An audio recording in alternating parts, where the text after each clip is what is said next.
Meow, meow, meow, meow, meow. Meow, meow, meow, meow, meow. A house of many doors. Um, so this is, let me pull up the, this is labeled, it's an indie RPG, Lovecraftian, lore rich, and story rich.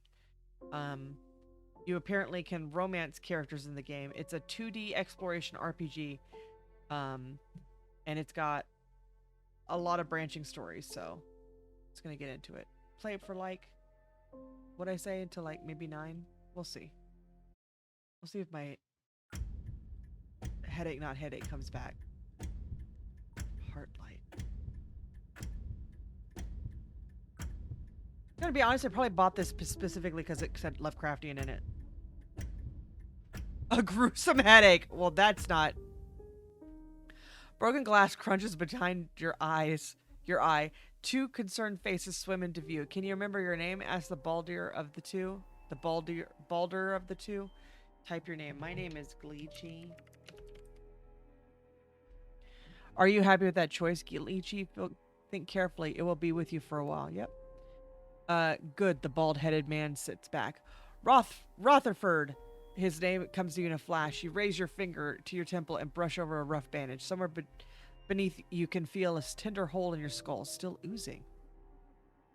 Bandit, says the other man. Monobrew. Bradley is his name. Said the other man. Monobrew. Bradley is his name. Ambush us, board us, and took money right out of your head. Where are we? Why are we out here? What happened to my head? Where are we? You're in the house, said Bradley. The captain is disoriented, not an idiot. Rutherford turns to you. We're in the darkness, just a few rooms west of the city of Keys. We didn't get that far. What happened to my head? Didn't you know? Rutherford laughed. That's how they get the memories out. He mimes a drill. Why are we out here? Exploration, said Bradley. He pauses. You had some damn fool notion about escaping the house.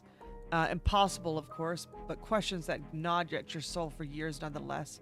One day you bought a quintuped of your own. Okay, got it. A clanking train on mechanical legs, hired a ragtag crew, and launched yourself into the darkness. A memory was stolen from you. You're curious as to why. Bradley smashes his fist into his palm. We'll chase them down and hang them. Steady on, said Rutherford. You're in no condition to go chasing down miscreants, GleeChii. I want to make sure your brain wasn't too badly damaged. Let me ask you some questions about your past. You can take this opportunity to establish your backstory. Feel free to skip this now and come back to it later. No, you have a memory to retrieve. Yeah, let's ask some questions. Oh, shit. Care to inspect the damage? Rutherford hands you a looking glass. Choose the portrait that is you. Wow. Okay, cool. It's a little tiger man.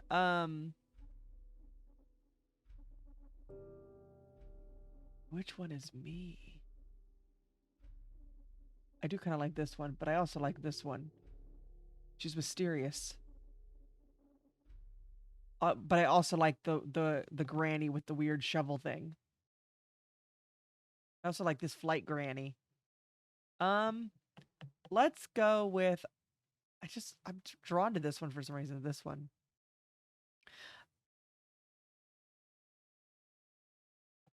A bandaged face stares back from the mirror. You lift the cloth and gaze at your puckered crater from above your ear. It's about the size of a penny. A wise decision. Rutherford sits opposite, a notepad in front of you. Tell me about your childhood.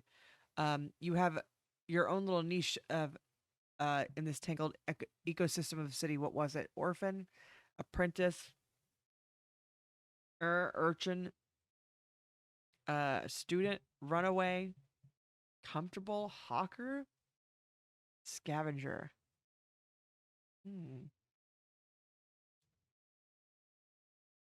Definitely RPG. Let's see. Oh, they all have their things. I'm here to take weird things. So if I go orphan, I increase guts by 10, and that will impact the story. If I do a perfect princess, I can increase my graft by 10. This one I get extra money. This one I get extra guile. This one is esoterica. Interesting. This one is insight, spirit, grit, and vigilance. I like vigilance.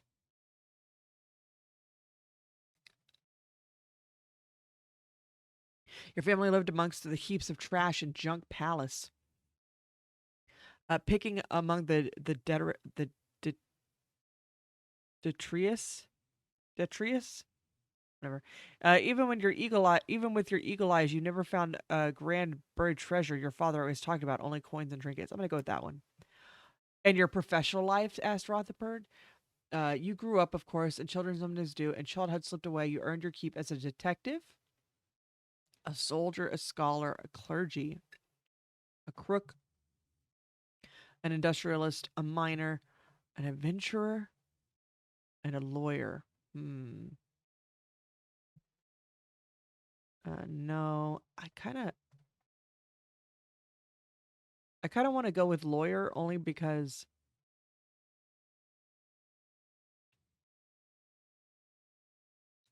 um maybe I'll talk my way out of some shit.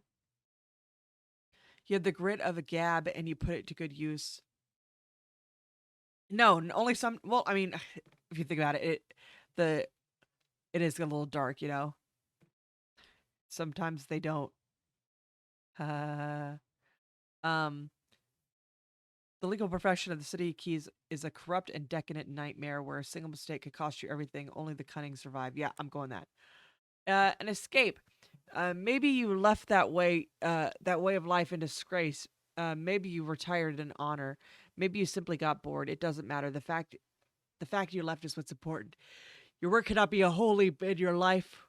What was the other claim of your time? Fighting. God damn it. Debauchery. Occultism. Haha. Gambling. Some more money. Tinkering. Sketching. Tourism. Socializing. Schmoozing. So these are both different. They give the same thing though. I'm gonna go with. Of course, I'm gonna go with occultism. Why wouldn't I? Um, Good news, said Rutherford. Your brain is mostly intact. Lodgings unlocked. Your lodgings can be found in the city of Keys. Granted, gained times 3 fragments of epiphany. A memory was stolen from you. Whatever memory they took from you must have been important, said Bradley. Let's get it back. It's probably just a memory of happier days, said Rutherford, bored. Memory thieves can sell that sort of thing for a fortune on the black market. This is interesting. We're not worth risking our lives over. You still look a little woozy, Captain, said Bradley. Do you want us to help you get back up to speed with the day-to-day running of things? Yes. Because I don't know what I'm doing.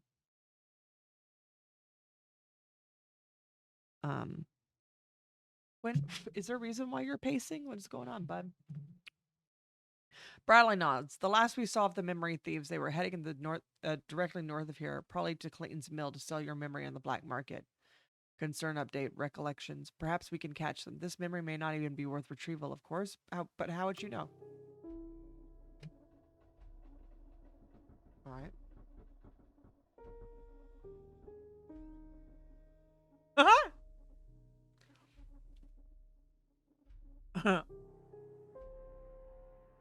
A sour, gray-faced man who drinks 2 bottles of whiskey a day and smokes like a chimney. Flirt with him? Whiskey's been going missing. Rutherford probably knows a thing or two about it. I'm just gonna leave him to his duties for now. This is Bradley. You flirt with Bradley? You find Bradley in a sputtering rage. Wow, day 1! We're gonna leave him to his duties. Are these just people that are on my thing? City of Keys. Okay. How do I move? Press W to move forward. Oh, okay. Press W to move forward, and S to reverse, and A to D to turn left to right. Okay. Alright, interesting.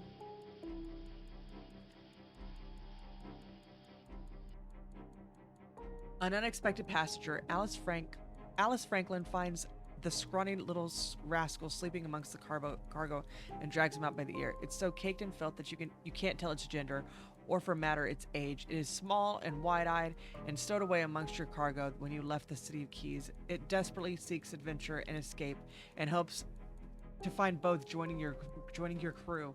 You need a new swabby. Allow the stowaway to join the crew. You need a new gunner. You need a new guard. You need a junior engineer. I would probably need an engineer.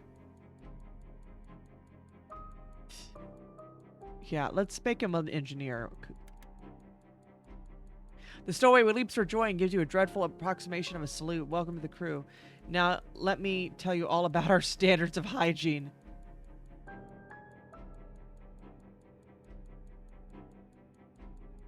Oh my god, you can really flirt with everybody. What the fuck? Tybalt Balsamic the Fourth? A gangly nervous man? What? What is this? The upper deck crew are important characters with faces and names and unique stories. Talk to them and spend apprehensions to increase your stats. The lower deck crew will help you in combat and die horribly on your behalf. Recruit more upper or lower deck crew at any of the cities. Okay. Alright, let's go. Choo choo, bitch.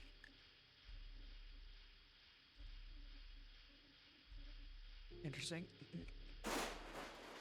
Whoa, what the heck?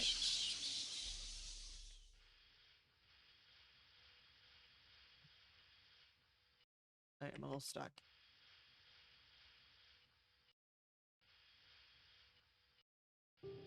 Okay, there we go.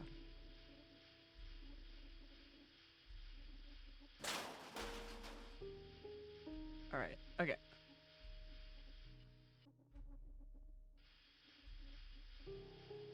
Choo choo.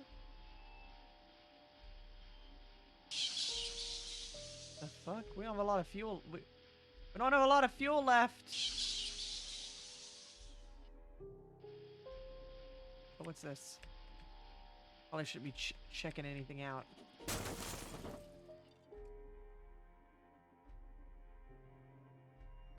Cobb's Day 5th of Broach, 1823.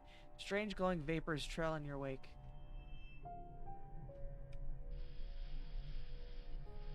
What is with everything here? Okay. Hee hee! Alright, let's go.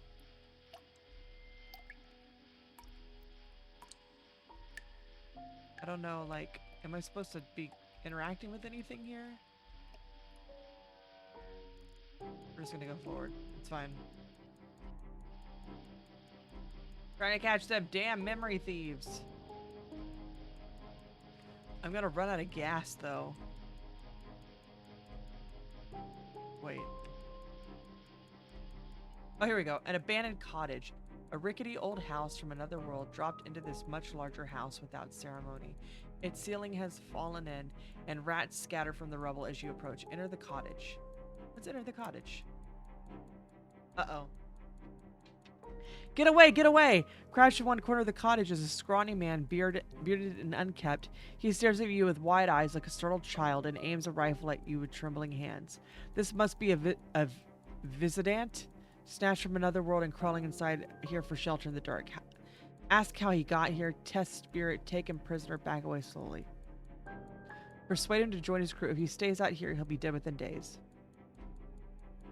A bold proposal, you're at a disadvantage. We'll just ask how he got here. In a croaked whisper, the visit tells you how he was conscripted into war against the things from the skies. Okay. A missile was descended upon his platoon, and everything went black. He found himself here. Now I'm dead and in hell, he says. I know it to be true. You won't trick me, demon. He waves a rifle. I don't have enough spirit, do I?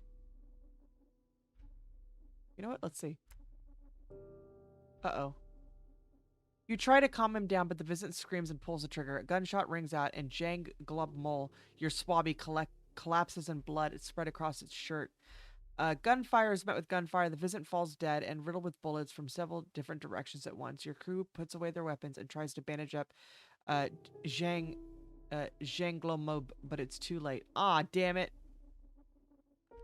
All right. Later, Swabby.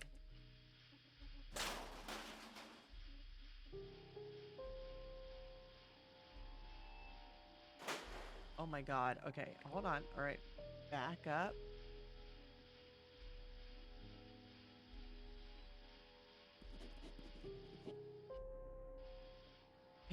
Panday 6th Roach 1823. A swirl of pale moths goes eddying into the blackness above. Wait, am I? What? There we go. I guess I was. You kind of want this game more. That was quick. It's very like, I don't know how to put it. I haven't really played D&D. I don't really know what I'm doing either. You know, this is obviously like a first time playthrough sort of thing. Make your own RPG adventure, yeah. So I guess stuff I should be interested in kind of glows on the map. Oh! Alice Franklin finds the scrawny little rascal sleep. Another one? Well, guess what? I need a new Swabby. Welcome to the crew. We found another one?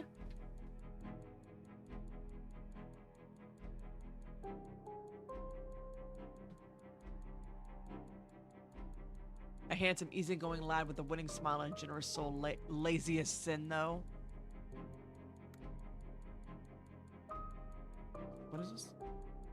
Your stats have a huge impact on gameplay. Grit increases combat, both melee and long range. Guts speeds up your individual crew's rate of healing and increases their overall HP in combat.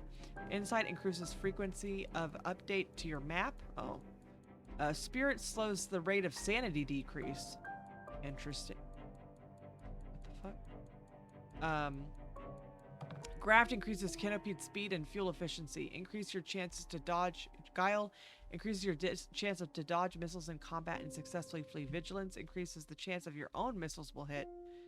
Esoterica increases the rate of which you gain apprehensions, which can be spent to improve all other stats. Oh, hey, Brad. Yeah, I didn't see you there either. We're running low on fuel, though.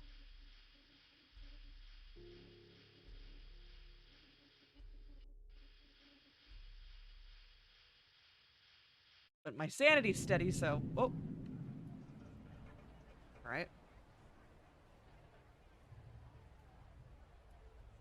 We're in the city of Keys. The city of Keys. You know the streets here, the accents, and the looming sky. Even the omnipresent sense of minutes, and it is, in its own way, comfortably familiar. This is a city brimming with possibilities, each stamped out as quickly as it forms. This is a city that opened 1,000 doors, that founded the extracellular colonies. This is the most prolific producer of keys in all the house. But all things must be measured against their own cost. Orphan's Tower, the Howling Pits, and most of all the factory squat vastly in the center of the city. A bloated concrete tumor swollen to the size of a dozen castles.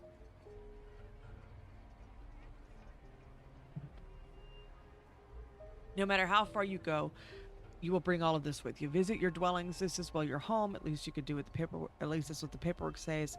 An intricate city map catches your eye. The wall plastered. Blah, blah. Write a freelance article. Repair your hull. Wander the streets. A prospective passenger. Advertise for new crew. Let's go to our dwelling. A little home of your very own with whitewashed walls and a pot-belly stove, and it's nestled on a quiet and respectable Crocabode Lane. The only noise is the sound of children playing in the street. Return to the street.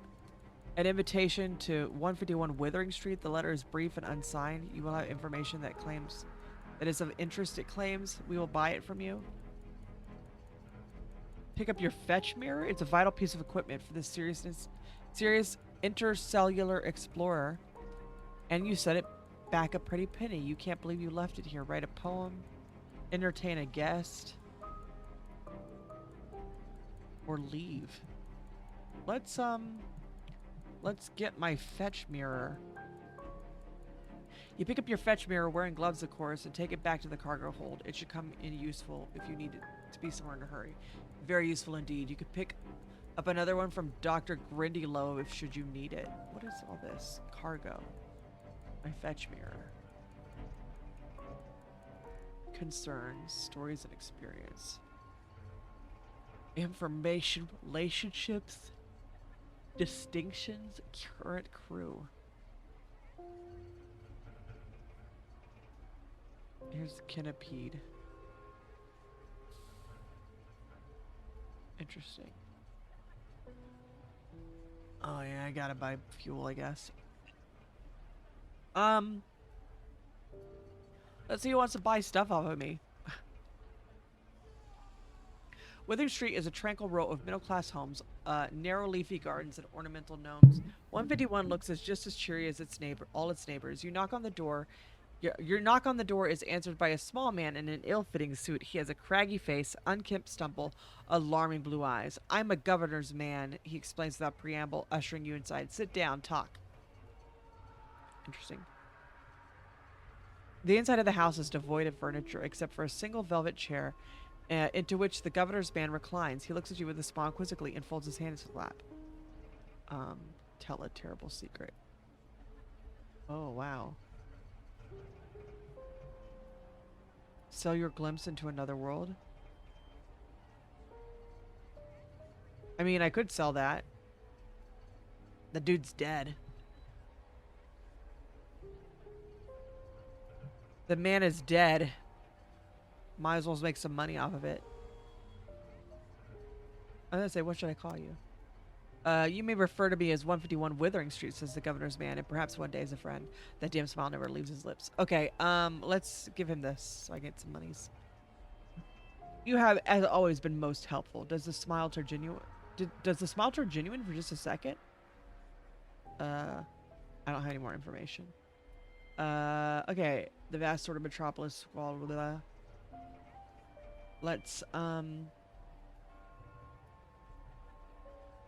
Let's look at the map. Have you seen this city? Demands the poster. Below is a city map, though you do not recognize it. The city of glass was mysteriously moved into Principate territory in the year of 1802, reads the poster's smaller print.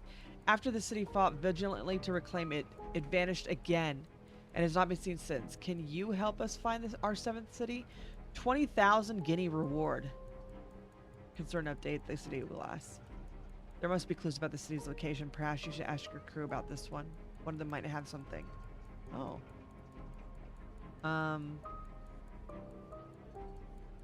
Repair. I already busted up my machine.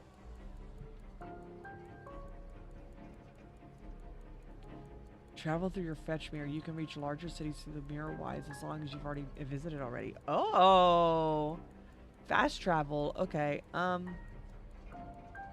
I just made. Let's repair my ship because I need to. My train. Your engineers help with repairs, hopefully speeding the process along. It's still an agonizing wait. Your kinetopede is returned to you pristine. Okay, great. Let's so we get it even 490. Slow news day. Some new anti-radical legislation has been passed. A minor scandal has erupted among the links between various noblemen and the hang not mob. Well, it's always worth it to keep up to date. Let's wander the streets. Let's see what happens. Oh. You wander your old haunts. You have wait history here. Junk Palace is a heap of detritus so colossal that entire slums have congealed into its hollow, into those dark caves. Discarded girders. So many words. Have become supported struts that hold the vast mass of trash overhead. The further down Junk Palace strata you go, the weirder the discoveries you can make. Lost communities, forgotten treasures, the inexplicable object from another world. You make a living picking amongst the safer surface level garbage for items of value. Today you go picking again, for old time's sake. Memories of your greatest perceived discoveries rattle through your head. A silver pocket watch, a chess set, a reliquary.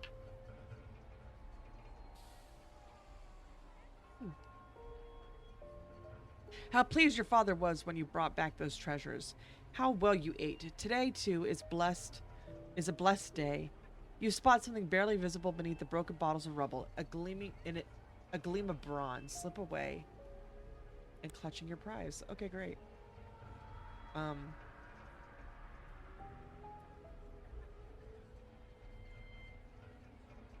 let's see about this passenger. A mournful Karchar asks for safe passage to the city of Bridges. He will pay you 100 guineas on arrival. His eyes are mixed with relief and trepidation. He is trusting his life to a stranger. Um, take him prisoner. Holy shit. Okay, no, I don't need to do that. What is this? Leave the city, save the game. Let's entertain a guest. Oh, it's all my people. Wait. Well, it's good to see everybody's unwounded.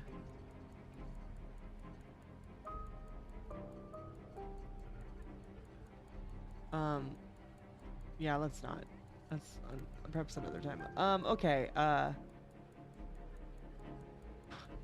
A sudden feverish inspiration. Write a poem. Requires 3 moments of melancholy, 3 breathtaking spectacles, 3 droll recollections, 3 horrifying ordeals, 3 fragments of epiphany, 3 reflections of mortality, or 3 romantic encounters. The fuck? I don't got any of that. I guess they'll leave the city.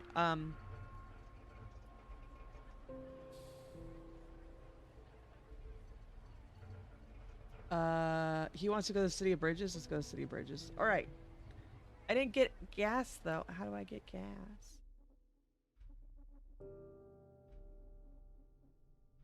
How do I? Oh, a map. Okay. Oh, look at here. Okay. All right. Let's. We're actually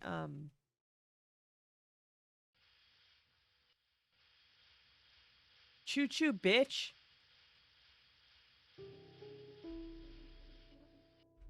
Your navigator will sometimes update the map with nearby locations. This happens often if you have high insight stats. I guess we should track down the memory thieves. I don't. It'll take me a while to get over there. Well, no, I started off with 20 and now I'm down to 17.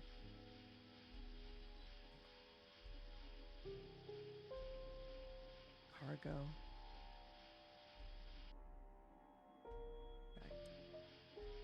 There's a lot about this that seems really thought out, and then some of it that just doesn't really. Whoop. Last visited the City of Keys. The air of the house is not always still and lifeless. A slight breeze picks up, and you wonder where the weird currents brought it here.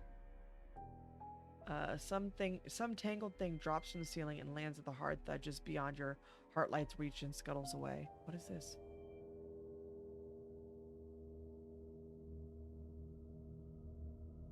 Your heart light slows the rate in which your sanity drops. You can turn it off to hide from other vehicles and save fuel, but beware, there are things in the light that keep.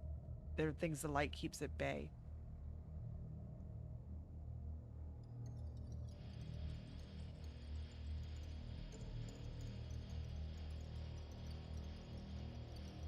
Okay.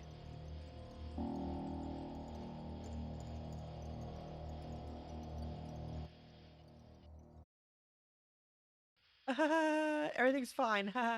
Everything's totally fine, everybody. All right, let's go up. Oh, where's that map going? Map, where are you going? All right, let's go up from here. Let's catch those memory thieves. Those bastards took my memory.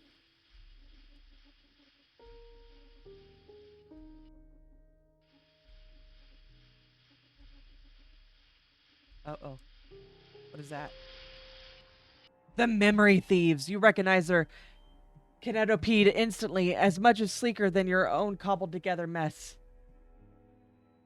Attack. This will initiate combat. Test of spirit. Ask for your memory back. They may be listening to reason. Toss a coin. It could go either way. Let's toss a coin. This is a lot of words, so I'm going to guess that I passed it. The memory thieves prove surprisingly amenable.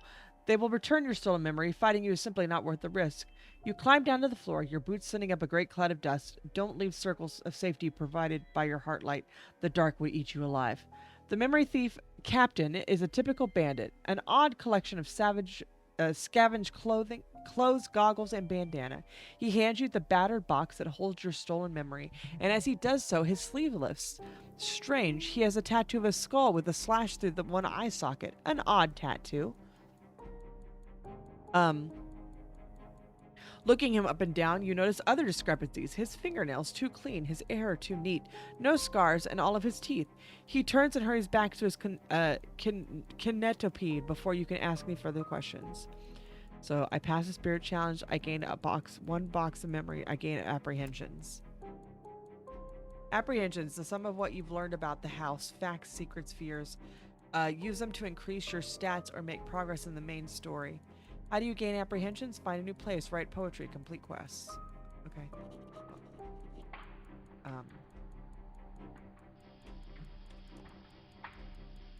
Okay, there's a popping sound I don't like, so we're gonna just go. City bridges, let's go.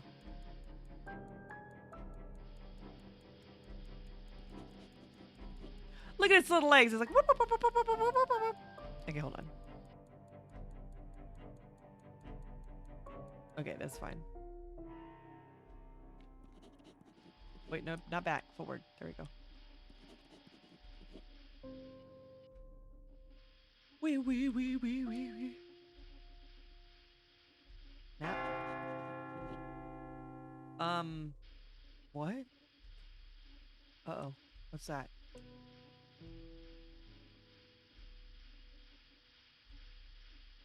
Do I? Hello? They're chasing us? I don't know how I feel about this. Let's go, bitch. Why are you chasing us? Some unsavory type. They aren't bandits, the captain explains through a crack of a radio. They just patrol the area protecting fellow traffickers. Highwaymen! Her crew readies their artillery. Artillery. Wow, I was right there the first time. It's only fair, she explains, that you pay them the tax for passing through such a safe and bandit-free room. If you refuse, and here she sighs, they'll assume you're a bandit and act accordingly. It's best to hand over the money. I'm at a slight advantage to just run away. Let's run away! The heartlight has been doused and your kinetopede slams into lurching, scrabbling mode. You skitter into the darkness before your enemy can react. You pass it. Retreat to the shadows. You have successfully avoided a fight. Your heartlight has been turned off. Uh-oh. Uh-oh. My heartlight. Uh-oh. Can I turn it back on? My heartlight.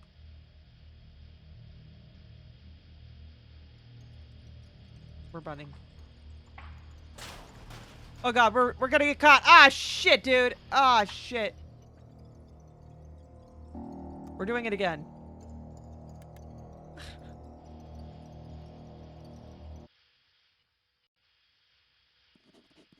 Alright, we're fine.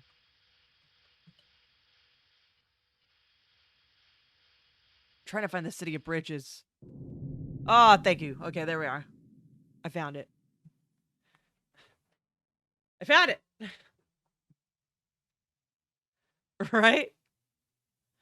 The crisscrossing network of bridges, each groaning under the weight of 100 buildings straddling the measureless abyss.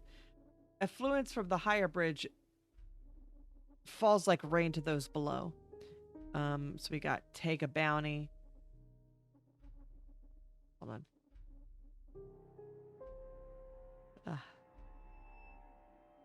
on. Take a bounty. The station is plastered with wanted posters. The consortium pays handsomely for the heads of those who disrupt their trade. Rest and recover.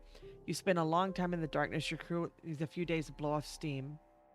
So recover sanity, but it'll cost you 2 guineas. Gather news. Repair my hull. Oh, we gotta drop him off. He's gonna give me money. Your passenger pays what he promises up to the crowd. You hope that whatever awaits them is better than where they left. All right, let's see. Watch this bounty.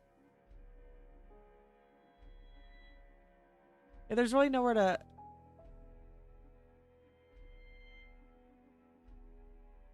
There's really nowhere to fuel up.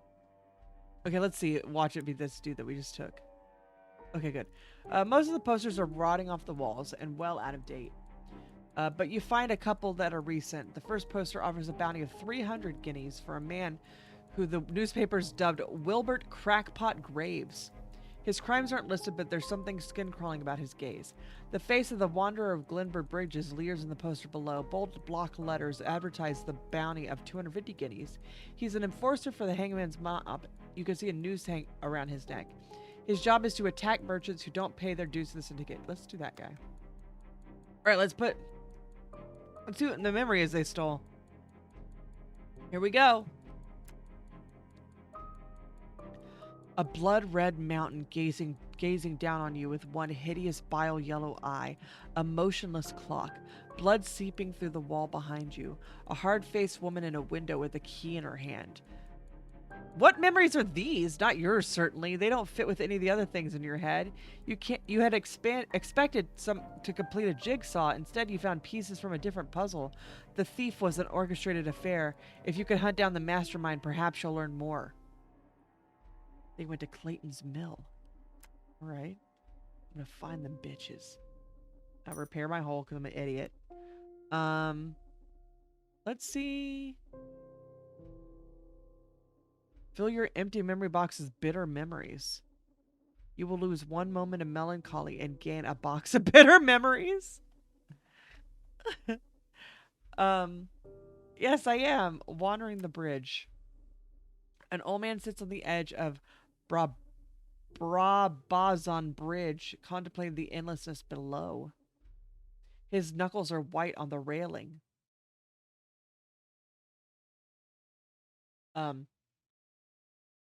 He shifts forward a tiny moment and sighs. I'm going to approach him. The man glares at you. I suppose you want to stop me? Save your breath. Tell him you don't care if he jumps. Don't jump. Gods, but you're young. He shakes his head in wonder. When did you all get so young? You see me and you think I'm getting ready to kill myself. You probably think I'm some desperate old fool, drunk and in debt. Well, you'd be right, but it ain't why I'm here. He raises his chin. I'm going to meet an old friend. Uh-oh. I think this guy's about to die. But there's a lot of words, so maybe he didn't.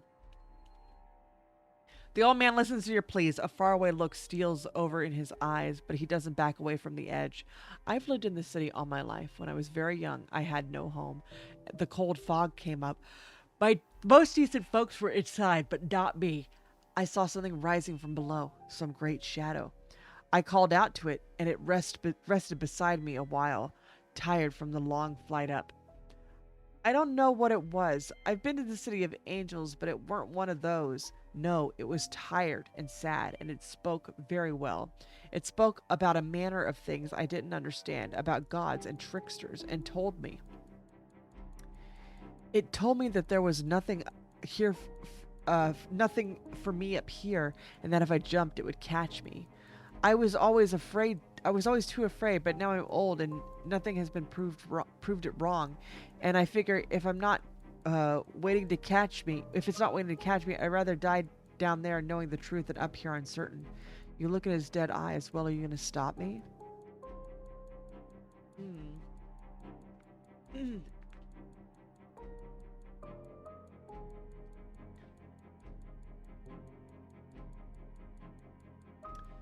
I feel like I should flip a coin for this because I don't know. Part of me is like, yeah, stop him. And then there's another part of me that's like, but I mean, Who am I to tell an old man what to do? I mean, he sounds like he wants me to stop him.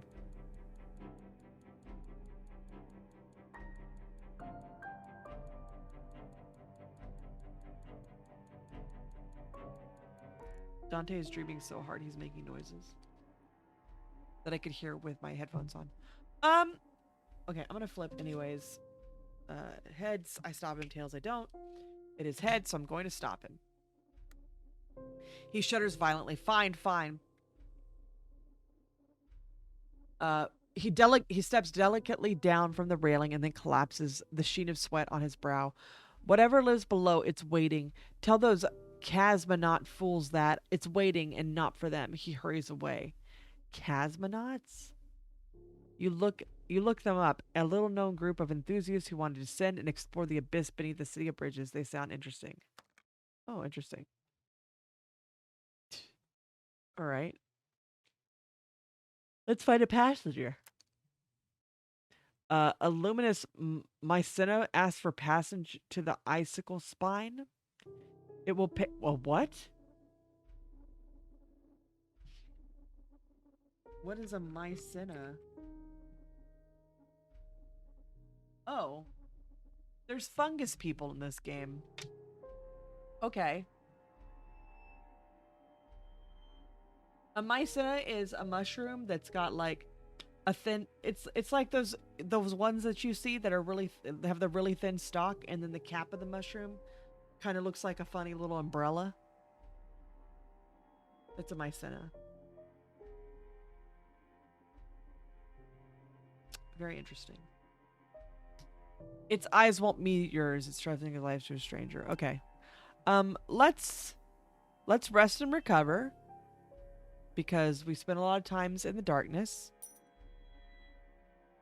You trawl the taverns, drink to old times and lost friends and lessons learned. When you finally collapse into your bed, your sleep is peaceful and untroubled by nightmares. Your sanity recovers slightly. You spent one day at the city of bridges. You feel better already. Let's see if there's any news.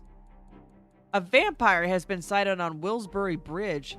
The Grapneliers have been on a recruitment drive. Okay. Well, the abyss beckons below. What is this? I don't have any syllable information. Let's see what these dudes, what the heck these dudes are. The headquarters of the Casmonauts, juts out over the abyss like a great concrete beak. As you approach, you can hear the squealing of metal under immense pressure. A vast wind spins overhead, accumulating the colossal knot of chain. Something is being reeled up from below. Your knock at the door is answered by an old man. A plate of twisted iron covers half his face like a scab. Come in, he urges. She's almost here. What? The other Casmonauts are similar figures, worn down with lumps of metal clinging uselessly to their bodies. They stand around an open hole in the floor, staring down into the inky depths below. A mile-long chain dangles down and disappears into the thickness. Let's wait. Let's see what happens.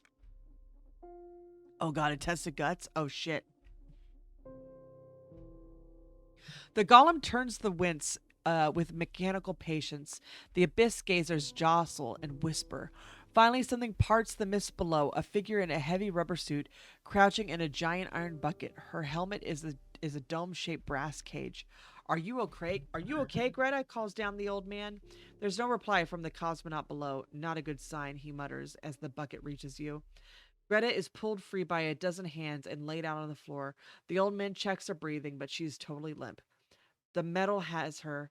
It's burrowed in her heart. He announces, we need to cut it out of her quick.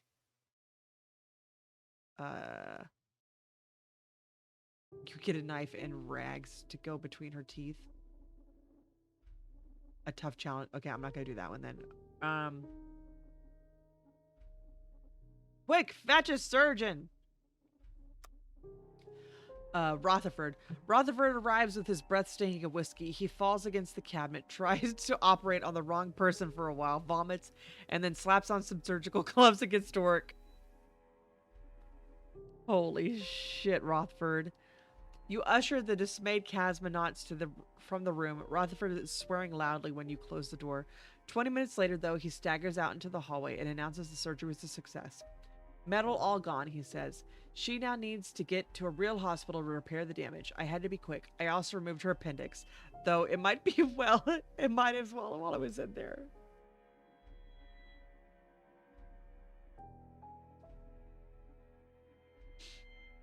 Rutherford, what the fuck, bro? I mean, it's not like she needs it, I guess. So I guess I can't be too upset by it, Rutherford. We don't need our appendixes, so it's fine. You might as well. I guess you're right. You might as well. He's correct. You know what? Rutherford's correct. Might as well. It's like the Dr. Pepper grandma that I talked about a couple of days ago, like or last week or whatever. The doctors thought she had. I mean, she's probably like in her 60s or 70s at this point, and there was a concern that came back with one of her, yearly lady appointments, and they had a concern that she might have cancer in her uterus, and so they told her they wanted to take it out. She's 60, 70 at this point. She's gone through menopause. She's not using it. Whatever, take it out, right? They go in, they take it out, they test it. There is no cancer in her uterus, and she was upset that they took out her uterus. And it's like, Grandma, you're not using your uterus, Grandma. And you've already gone through menopause, so it's not like you're not using it, Grandma.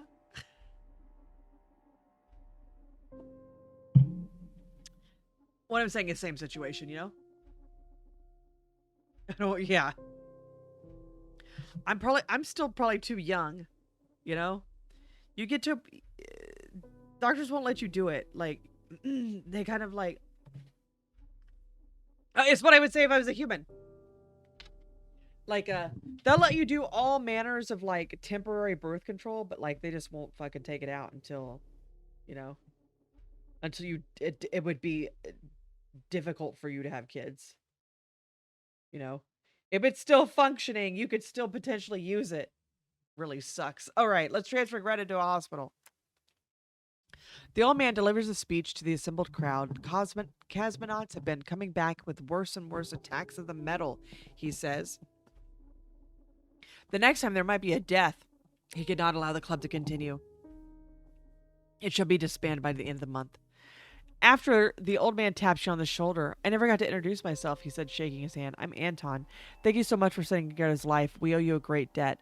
One of the cosmonauts bends and picks up the twisted chunk of metal with tongs. Its stringy tentacles wave languidly. Throw it back down where it came from, says Anton. Right? If I really wanted to use it, I would have used it already.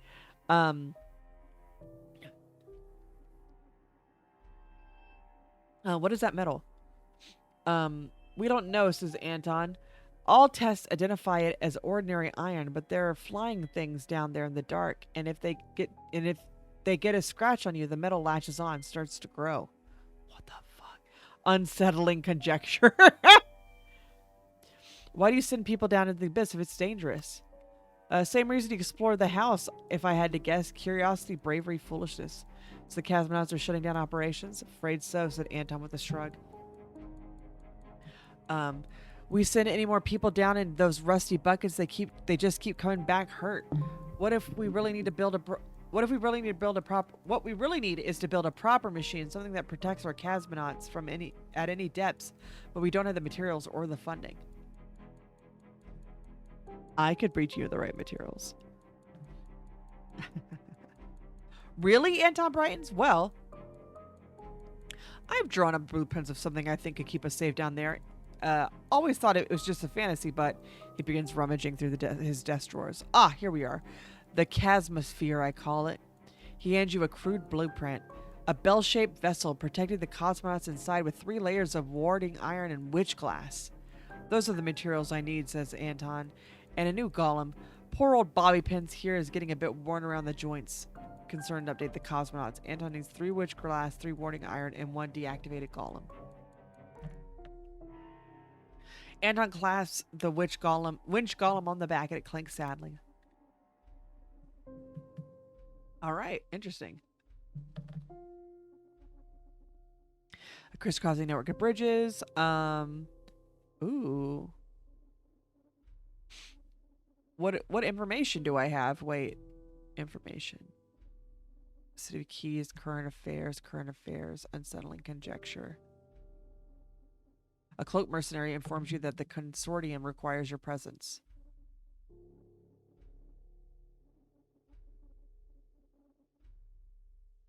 Let's do it. Fuck it.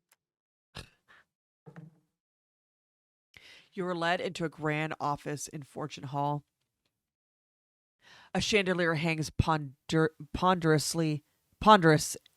do you say? Ponderously hangs ponderous and ridiculous from the ceiling. The desk is built from only the most endangered trees. A pinched-faced old man sits behind a desk, flasked by two scribbling scribes. His eyes are hidden behind circular dark glasses. My name is Basil Moth, he said. Or Basil Moth if you're nasty. Not looking up. If you come across any information relevant to the consortium on your travels, you are to bring it directly to me, understand? And who exactly are you? I'm an advisor and consultant to those of the highest echelon of the consortium, he said. As such, I'd like to know what's going on, and if you lead me wrong, I will make a very small mark against your name in my registry. The next day, every mercenary in the city will be fighting each other to bring me your head. He treats you to a wintry smile.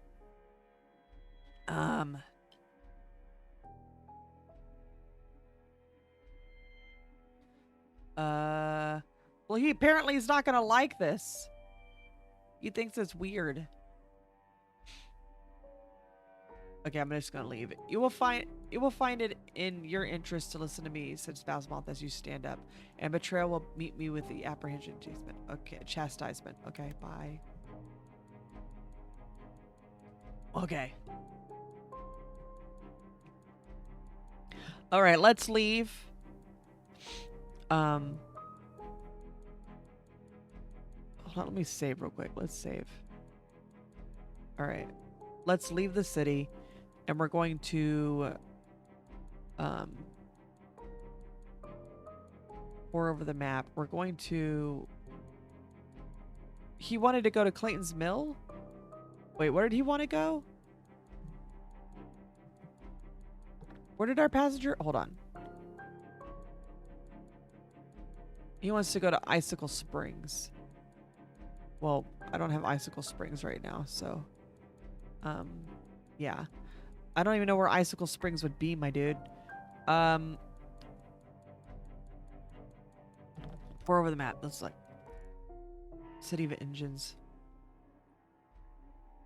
I guess we'll go to the City of Engines. How do I get more gas? How do I get more fuel?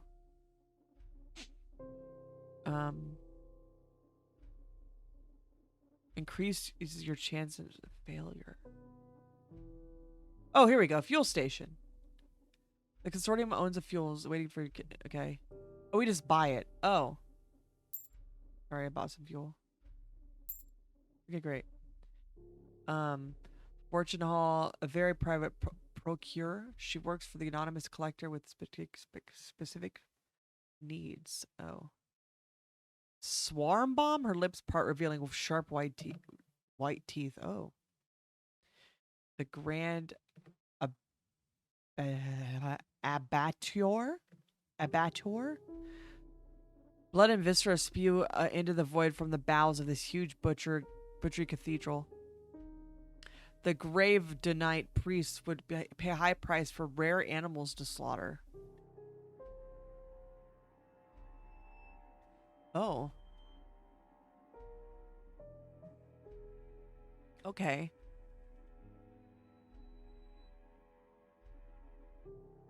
All right.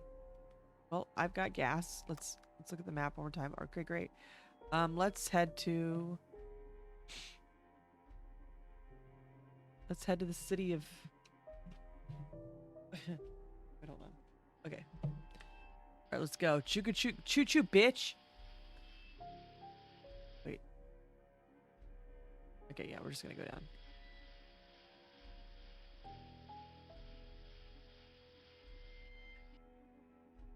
It's very old. This is very like old school, like a choose your own adventure book.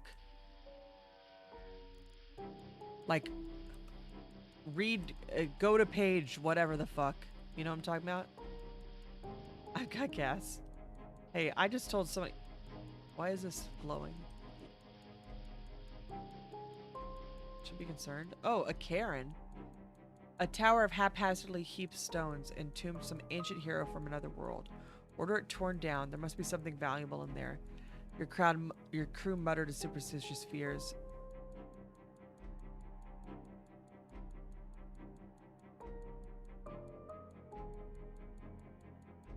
Let's leave it alone. A Karen. I mean, do we want to risk a Karen curse? You tell me. I don't know about you, but I don't want to risk a Karen curse. That sounds like a terrible thing. A Karen. No, we do not.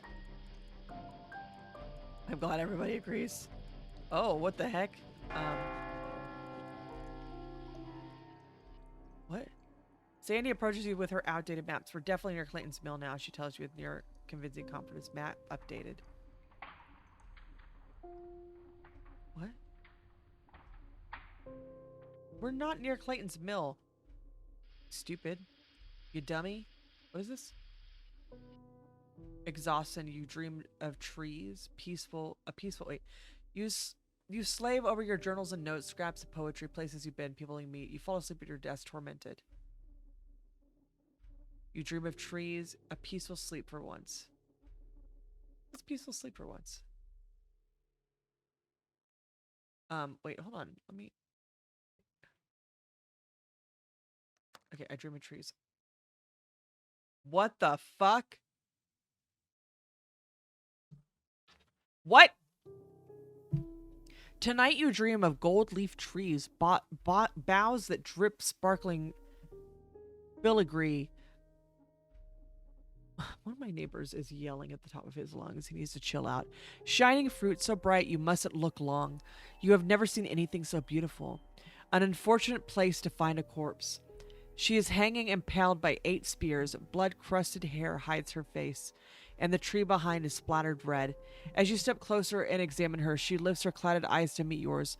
Finally, she says, a smile quirks the corner of her decaying lips. The years turn. We meet again.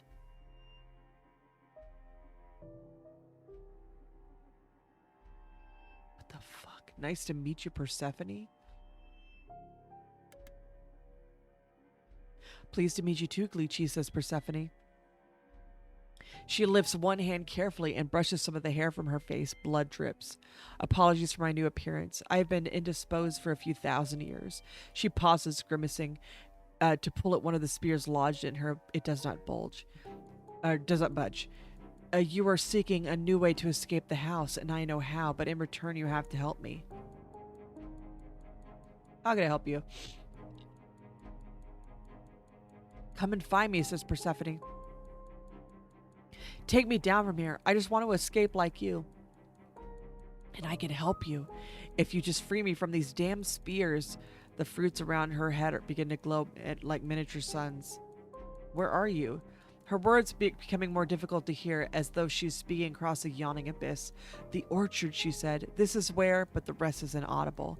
The light burns your eyes. You look away. Persephone is a shining silhouette. We will meet again, she promises, as the light of the 1,000 stars strips you into the bone. When you understand more, keep exploring, keep writing, learn and grow, and dream of me again. You wake in bed, the sheets drenched in sweat. So now we got another dream. Concerns update, a tree of dreams, my eyes still hurt. Interesting.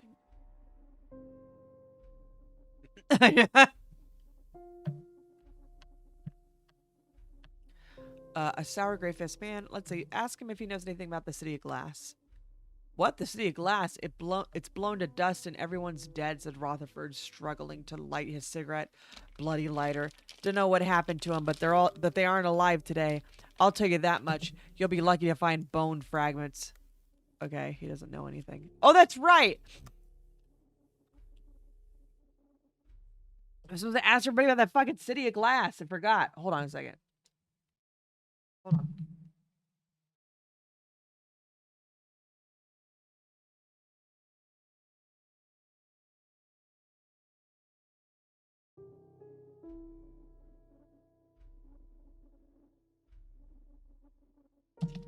Hop down and walk around for a second. Let's see. Oh, let's see if she knows anything about a city glass. Viola looks up at you, then back down at the newspaper and turns the page. All right. Okay, shit, Viola. Sorry I asked. Panorama Volt. She was an excellent in her job once, but a few too many journeys into the unexplored parts of the house have sent her mad. She's now she's paranoid, erratic, and her dire predictions and staring eyes upset the crew. A vanished city, Panorama shakes her head darkly. I don't believe it. It's just hiding. Okay.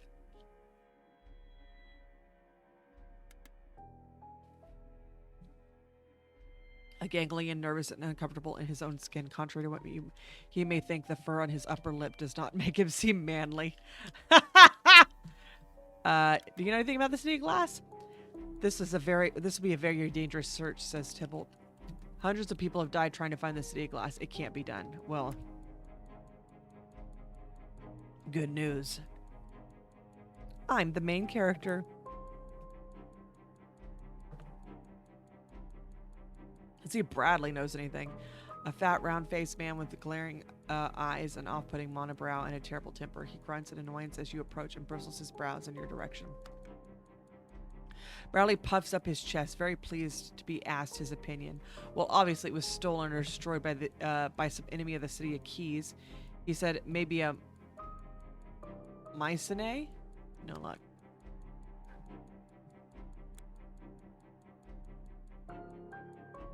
Finnegan Skip is a handsome, easygoing lad with a winning smile and a generous soul. Lazy as sin. Let's see if he knows. Finnegan shrugs helplessly. I wasn't even alive when the city was stolen. He said, how would I know anything about it?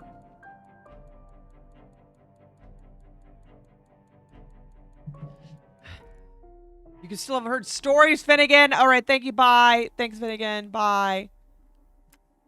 Sandy, do you know anything about the city of glass? She greets you with a smile and hugs and frothy banner. The scent of her perfume is overpowering. Oh, I know exactly where it is, says Sandy confidently. I went and visited there 2 years ago, actually. It didn't vanish, you know. It's still the same place. It just made itself invisible to the unworthy. Okay. What about you, Bishop?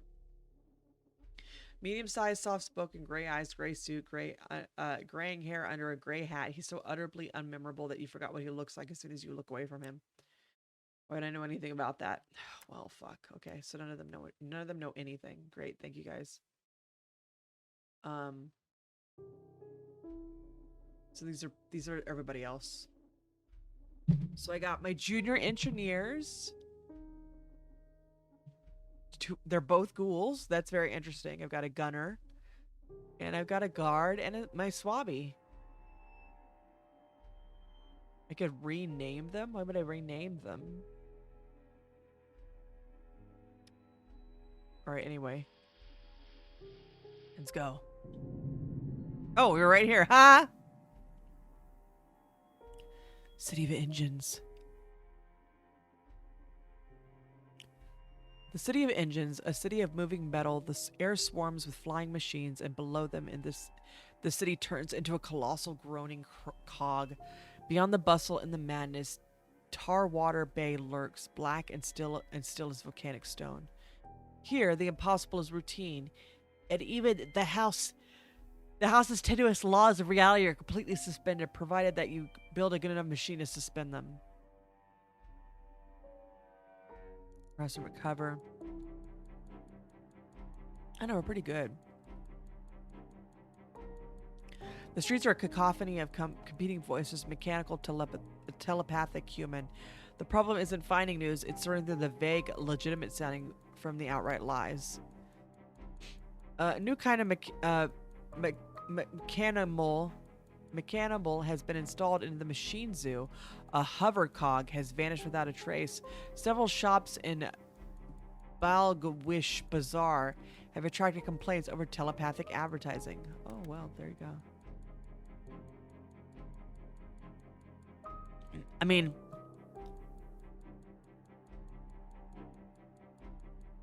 maybe, yeah. I mean, we could take on another person. Um, days, weeks, and months, 10 can surrounded by strangers of questionable morality and significant risk of death or worse. Who would want to join your expedition? You hope the new prospect doesn't question why you're in constant need of new crew.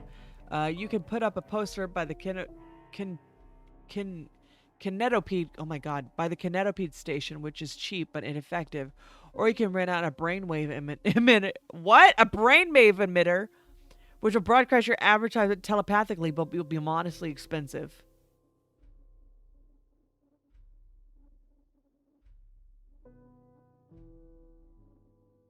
Contact an old friend requires a crew member with 5+5 relationship. It's only 50 guineas. Why not?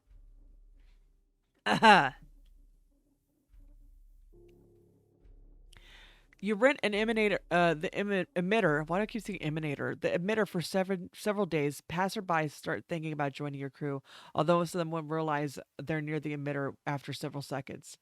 A swabby lives on the lower decks. A junior engineer lives on the lower decks. He's a producer chief engineer. Um, actual people. A goat man.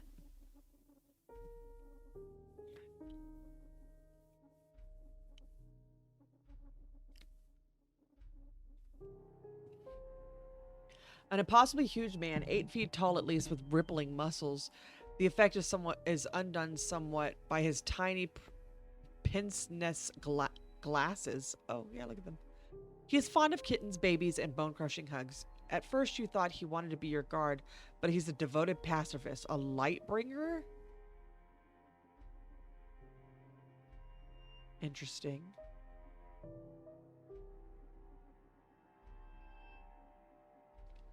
Wait, let me see. Let me see. I can come back here, right? Yeah. Let's see. My current crew.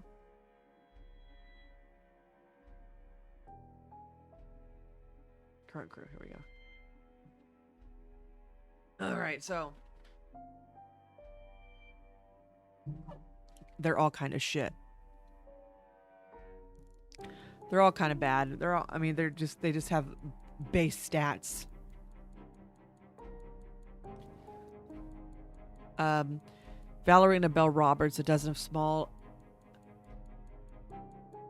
heptahedral boxes float above her, anchoring to her fingers by links of twine. Inside you, she tells you, she keeps captured ghosts who know the ways of the house better than any living mortal. You're not entirely sure of the ethical implications. Goatmen are notoriously insular and xenophobic. This shaman is the first you've seen away from the tribe, and he seems remarkably well groomed. He swings a black cane topped by a goat skull and speaks Savayan with only a mild accent. All right. Chat.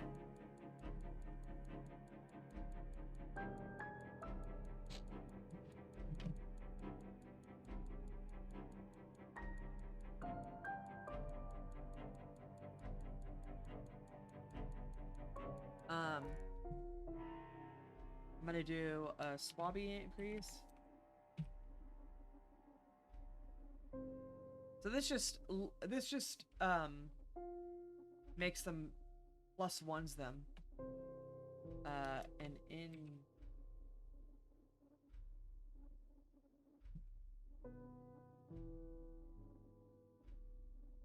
it's a dire world out there. Who do you think I'm gonna pick?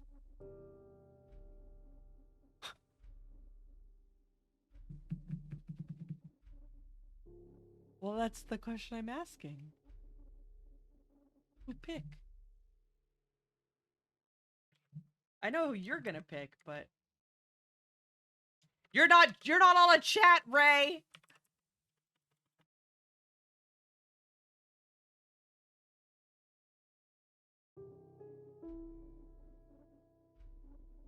What was it? Then Swabby.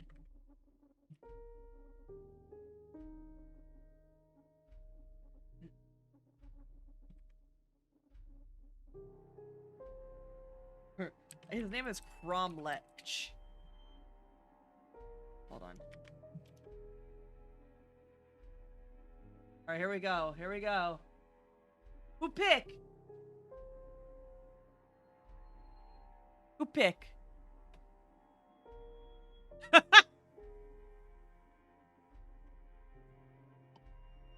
He's a goat man carrying a cane with a goat skull. What the fuck?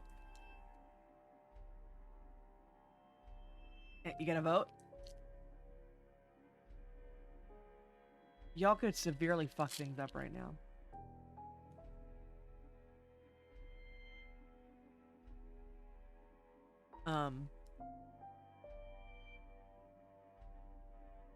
I will say that Otto sounds very interesting. Because he is a big man. Him big man. Him big soft man. You know what I'm saying?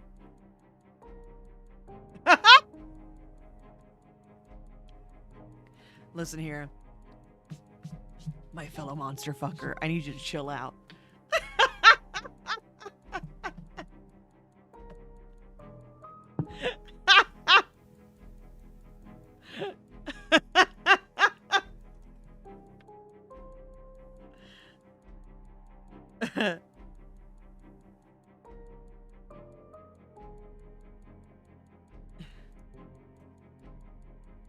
All right.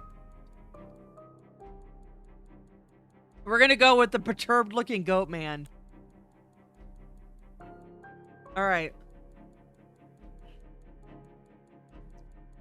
A bedraggled, white-coated man has washed ashore. Okay.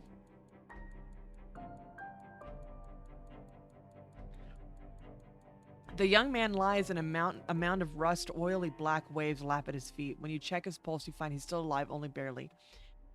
Tarwater Bay is manned and fortified. The beach sprawls with barbed wire. Searchlights sweep the waves every few seconds. One beam of light lands on you and the half-drowned man, and immediately a bright figure detaches from the nearby sentry tower and flies down to investigate you.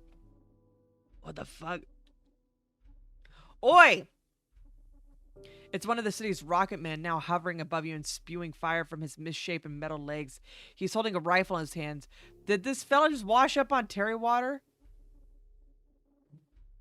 On tar water. Why do I keep calling it Terry water? Next float with the group, man. Yes? The rocket man frowns, swaying back and forth as he wrestles for control of his unruly rocket legs. Nothing good comes from Tarwater Bay, he says. Trash shamblers, technic squids, and other half-machine abominations. I never heard of a man washing up. He glances down the supine figure in the rust. Is he alive?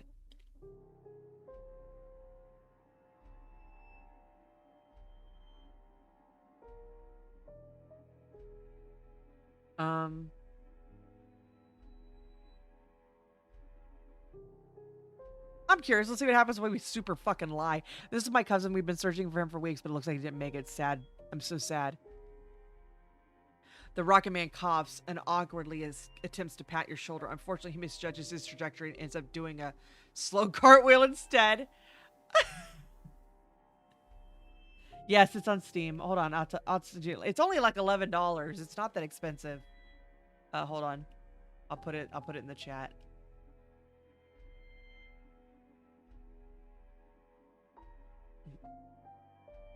It's got pretty positive reviews. Anyways, I'll let you take the body back to your family, he says, upside down. My condolences. He spins gently off into the distance. You pick up the drowned man and carry him back to the kinetopede. Hopefully he'll recover by the time you get back. Back at the kinetopede. Rutherford is forced to administer several blows to the ribs and a good dose of smelling salts before the half-drowned man finally wakes up. He immediately spews a great volume of oily, salty water across the floor of the surgery. Terribly sorry, apologizes the drowned man immediately, wiping the oil and vomit from his mustache. Oh dear, what happened? Did we build it? Who are you?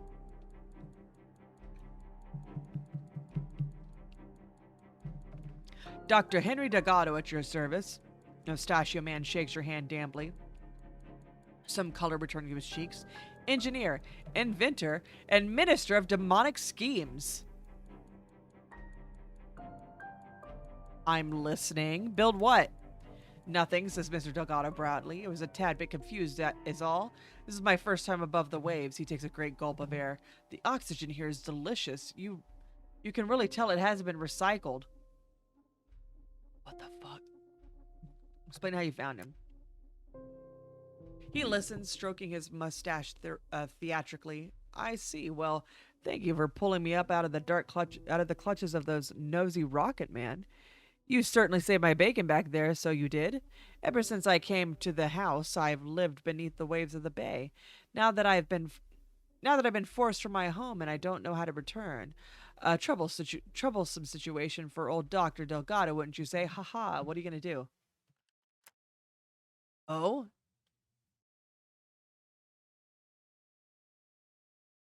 Perhaps there's a light at the end of the tunnel. Perhaps my old pal, what's your name? You tell him. Perhaps my old pal, GleeChiiCat, can come to help me out once more. I'm a master scientist, able to shape technology with the slightest whim or thought. Let me join your crew as the chief engineer. I will single-handedly revolutionize your engine, and before I work my way back, work out a way to return beneath the waves. Who's my current engineer? Oh, Viola. She didn't even talk to me, so yes. Excellent, excellent. Dr. Delgado claps his hands together and laughs. I cannot wait to investigate your engine. I wonder what strange new technologies await me here above the water. Now, if you'll excuse me, I need to vomit another 6 liters or so of water, he says. Dr. Delgado retreats to his new quarters, slamming his fist to his chest. All right.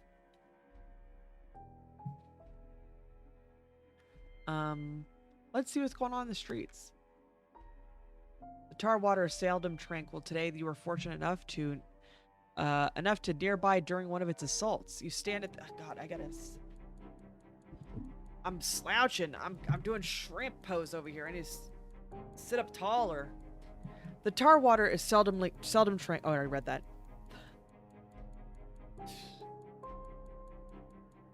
You stand on the edge of the hovercog among the gawking crowd of humans and half-mechanicals, watching as far below a tide of hideous metal rises from the inky black sea and crashes upon the waiting soldiery. It is a well-practiced dance. The soldiers will drive the sentient machines back to the polluted sea, or less likely, the machines will overwhelm all of them before them and rampage the streets, killing hundreds. Awesome. For hours, the air trembles. Shrapnel flies. Even up on the hovercog, you can hear the screaming metal, screaming people. Explosions so bright they blind. When your eyes recover, you realize that the jagged machine army is withdrawing, slipping once more between the oil slick waves. Interesting.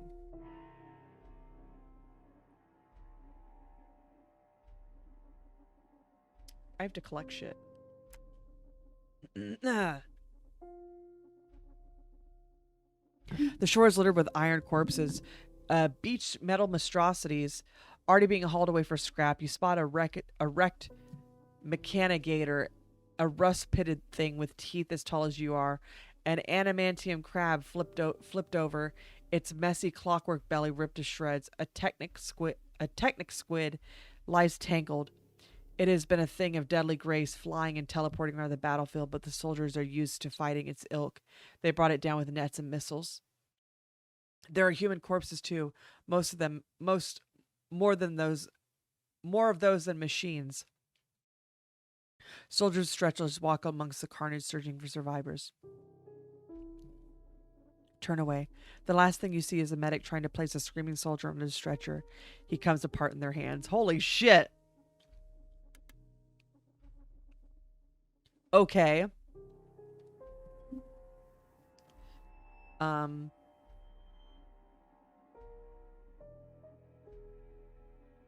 Exotic memories. I mean, that might be exciting to sell. Let's do that. You wake from your surgery with a new penny-sized hole in your skull. When you heft the memory box back to your cargo, it actually seems heavier. You have a commodified thought. All right. Let's save.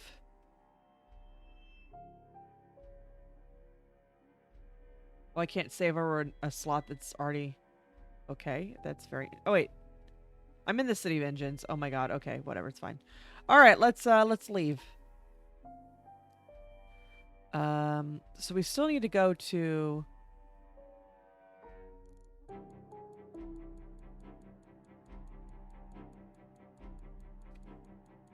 Waker's Respite, where the naughty doctors do strange things to insomniacs, but they probably won't let you in.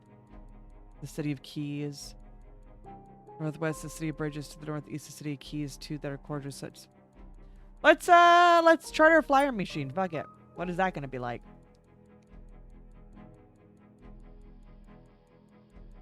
All right, we did it. Oh god, we have to go. Nope. Wait. Okay, we gotta go. We gotta go. We gotta go. Oh god. Oh god. Oh god. Oh god. Oh god. No, no, no, no, no, no, no, no, no, no, no. Please stop. Please stop. I don't want any. Thank you, though. Bye. Goodbye. All right.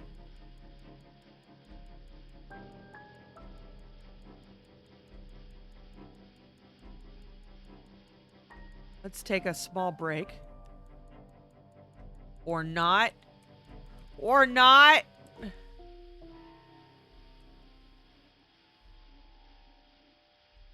Holy shit.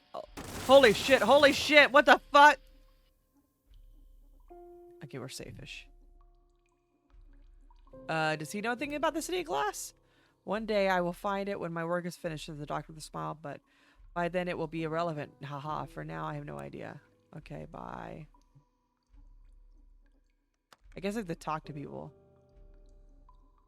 By the standards of a goat man, or even the average human, he seemed remarkably well groomed. He swings it. Yep.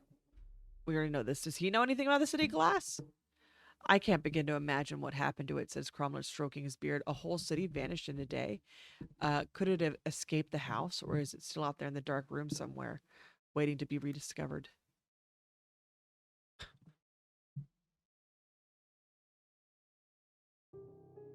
How do I... Wait, okay. Wait, that's the whole... I have 16 apprehensions. Y'all are... Y'all are weird. I can see the look y'all are giving me all the way from here. I guess I have to talk to people. Let's talk to the crazy lady. Convince her to stop making predictions for a while. The crew's nerves need a rest. No, I don't want to... She could be crazy. It's fine.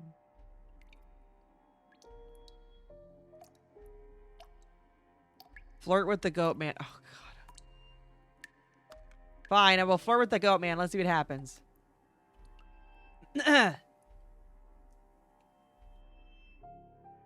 Despite his usual perspicity, Cromwell seems frustratingly blind to your advances. He can't be more obvious. An affair with the goat man would not go down with the rest of the crew. Perhaps if you could approach him in a more private setting. Hence, an innuendo isn't enough. Oh. Y'all, look at y'all. Y'all immediately wanted me to go for the goat man. We can't be having that. He's brand new. I can't be a captain who randomly flirts with people on my crew. Especially brand new people.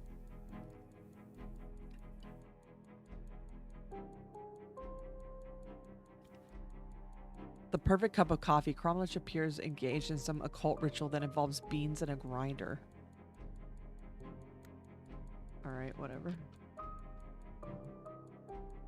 Gross. No, not another scorpion. No, no, no, no, no. Okay, we're gonna go. We're gonna go, we're gonna go, we're gonna go, we're gonna go. Nope. Nope, nope, nope, nope, nope.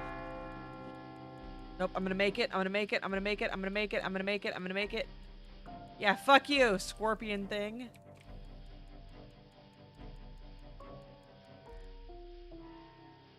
Oh. I don't even know where I'm going. I'm just, what is this? Wakers or spite? We're just gonna go. We're just gonna keep going. Maybe I'll eventually run out of gas and we'll die. You know, Meows are monster fuckers. Y'all, you made me crash my kinetopede with your Meow slanders. Why would y'all slander yourselves like this? Oh,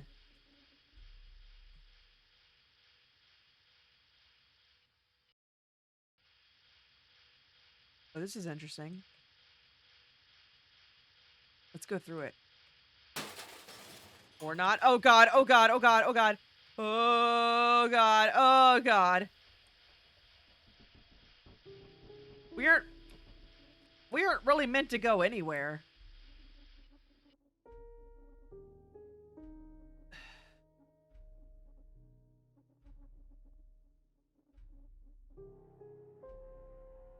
I mean, here's the City of Keys. I think they're just saying there's a place here.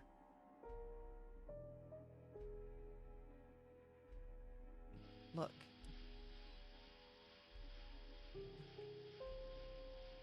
Look, how am I supposed to go to the place that...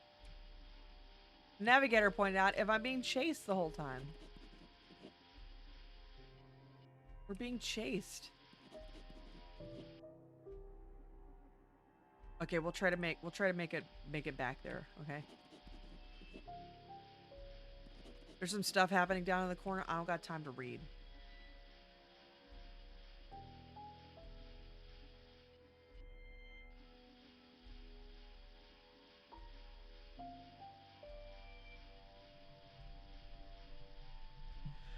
I brought out of gas! Okay, hold on. Well, well, well.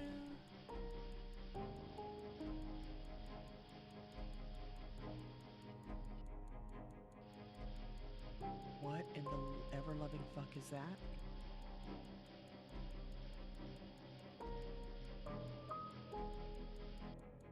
It's not chasing us.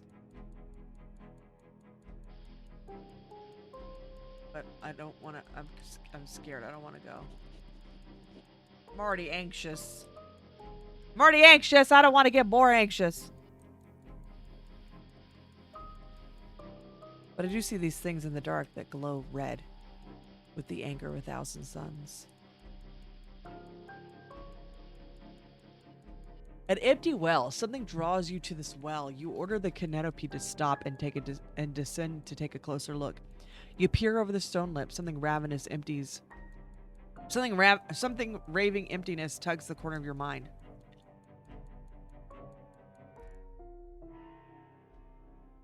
Let's draw the chain up. Let's see what happens.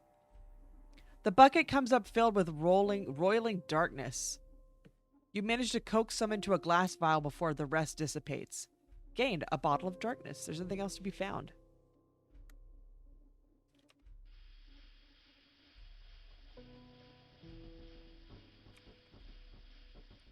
Come on. There you go. All right, there we go. The fuck is that? What's that noise?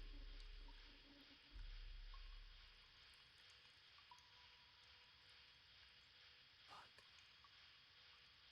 What's that noise? What's that dripping water sound? I don't like it.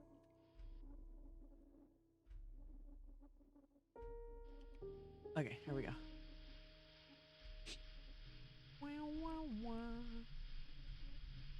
Okay, one. Oh shit! No, no, no, no, no, no, no, no, no. Oh my god, that one's so long. What the shit? No. Okay, now we're gonna go up. Slither.io. A little bit. Yeah, yeah, I see that. Okay, here we go. All right, now we're going up.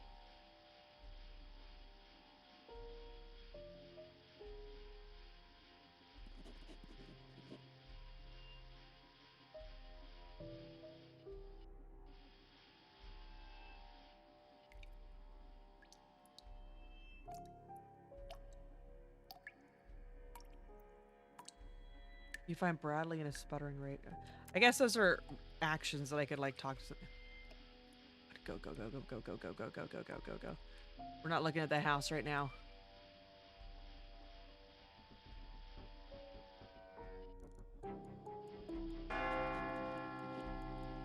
The city of Masks is nearby. A rickety old house from another world dropped into a much larger house without ceremony. Let's enter the cottage.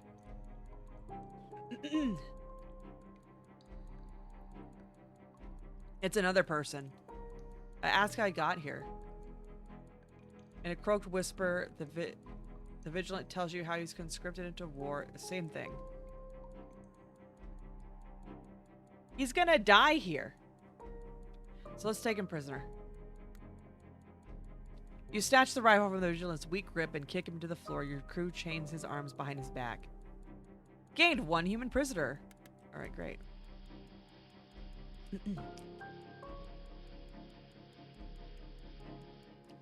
Wait.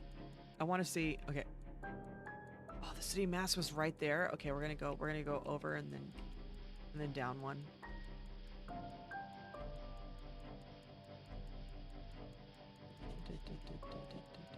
A strange glow of vaporous trails in your wake. Yep. Oh God. Please no.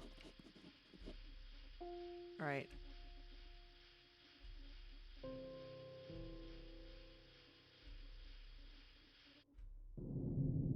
All right. We're in a new city, y'all.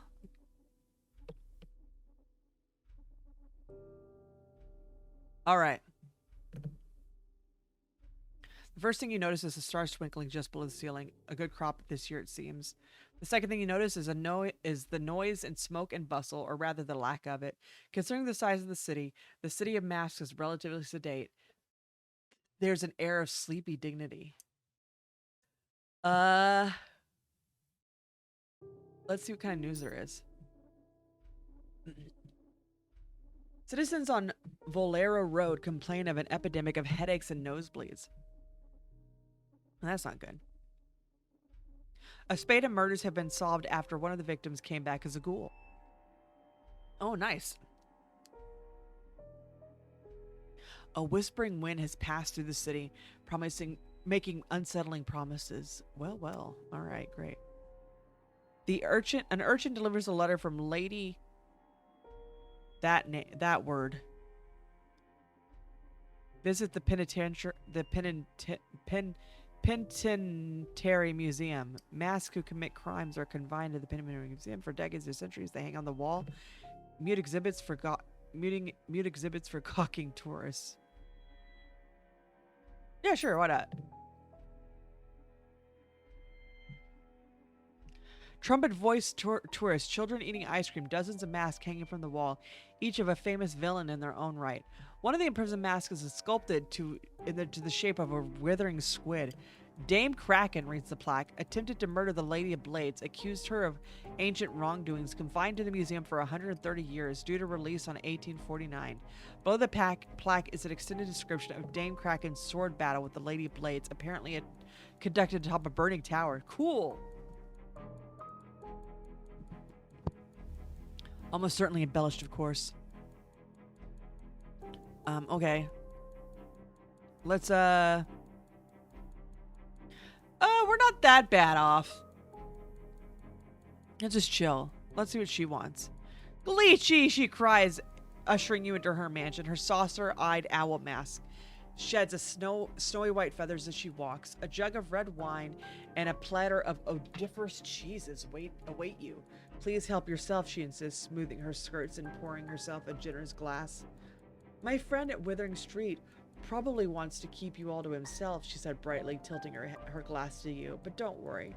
I'm just curious about old gossip with too much. I'm just a curious old gossip with too much money. There's no harm in telling me an odd tidbit.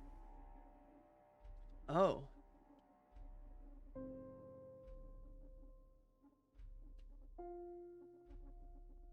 See, she's giving me more money for this.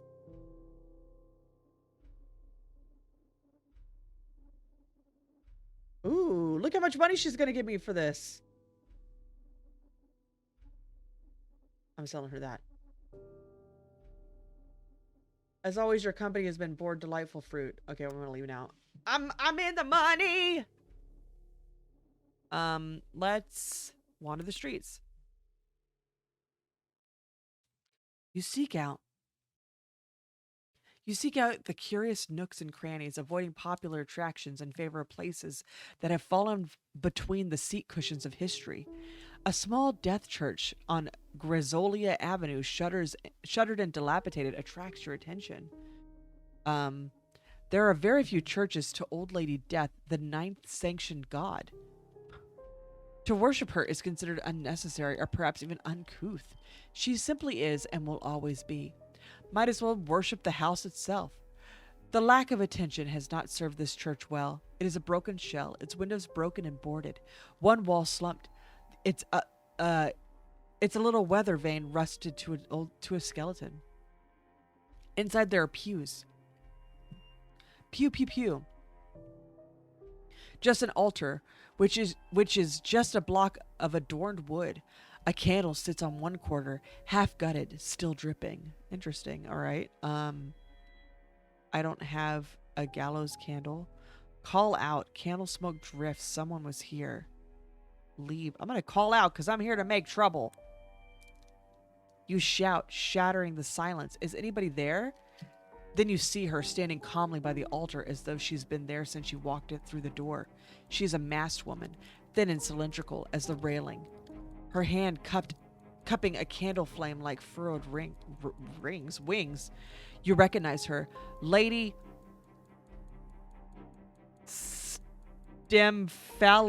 Stimphalian. Holy shit. Using the unofficial patch. No, this is straight up the game directly from Steam. I have not patched anything unless it was done without my permission.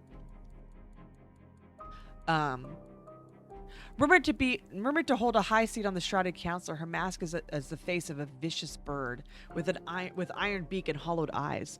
I don't meet many fellow worshippers of the old lady, she says, seating herself in a pew. Did the church always have pews? Her booming voice seems to make dusty air of the church the dusty air of the church dance. Sit with me a while. I have assorted candies to share and half a peach. Ooh! Who could say no to half a peach?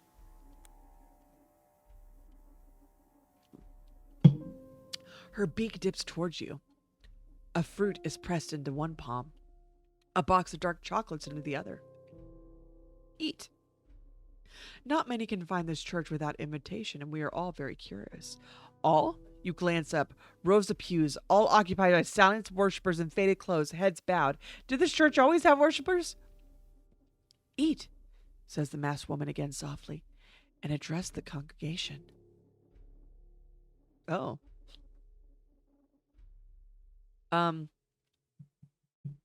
Let's eat the fruit. Juice runs wet down your chin, over your fingers. There's a strange aftertaste, something that lingers in the back of your throat. Lady Stimphalian lays a huge pale hand on your shoulder. It's time. She pushes you firmly, irresistibly, to your feet. Address the congregation. You eaten half the fruit. Uh-oh. All I see is success unlikely. You stand before the gray-robed masses, devouring a vast altar towering behind you, spreading its skeletal wings. 100 candles glimmering through the ossified ribs. You open your mouth. What will you talk about? A test of insight, death, an obvious target. This requires reflection on morality. You have one, but it is unsuccess. It's likely unsuccessful. You crack a joke. Oh, why couldn't I have a joke to crack? Other gods. You risk attracting the approach of other deities if you dare name them at the Temple of Death. A tale of guile. She sits before you, hatching some plan around you. Perhaps you could turn the congregation against her.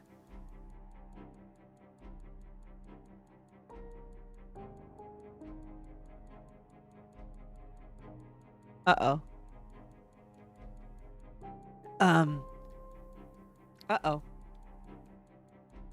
I think it was a mistake coming here. I think I made a mistake. Uh-oh.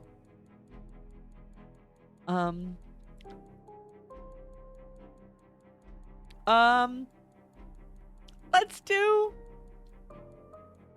a test of insight.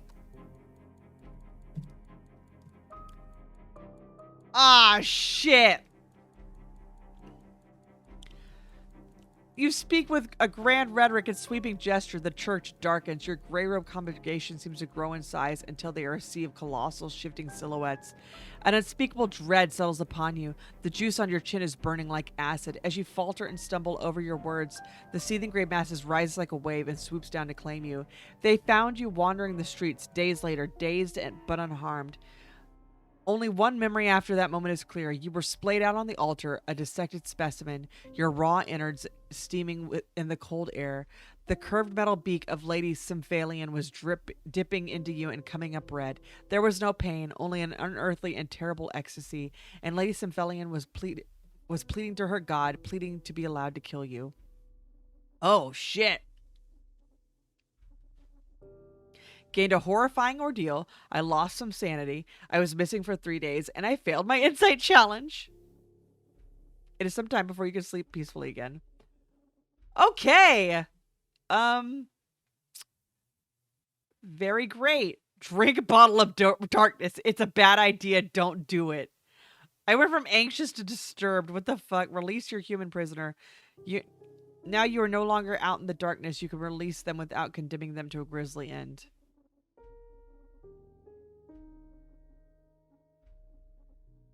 What the fuck? Chain your human prisoner to the front of your kinetopede?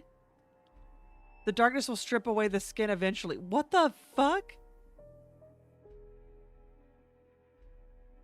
Press gang your human prisoner. You will lose your human prisoner but gain a lower deck crewmate. Kill him? Why would I kill him? Part of me is like, do I release him or do I force him into... Do I conscript him? He doesn't realize how good he's going to have it. Right? This seems fucked up. This seems weird. I mean, yeah, he threatened to shoot us, but whatever. He's just a little crazy. It's fine. You know what? Let's see what happens when I do this.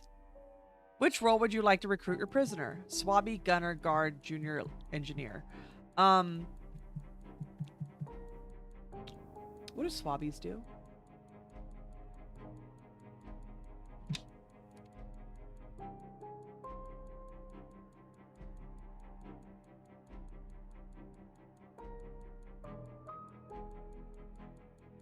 Literally swab the decks. I mean, I don't know if I trust this dude with a gun. I'm gonna make him swab the decks. Yep. You greet your prisoner with a cruel, bright smile. They stare back, expecting death, and look disappointed when you hand them a mop. Time to earn your great keep. Welcome to the crew, bro.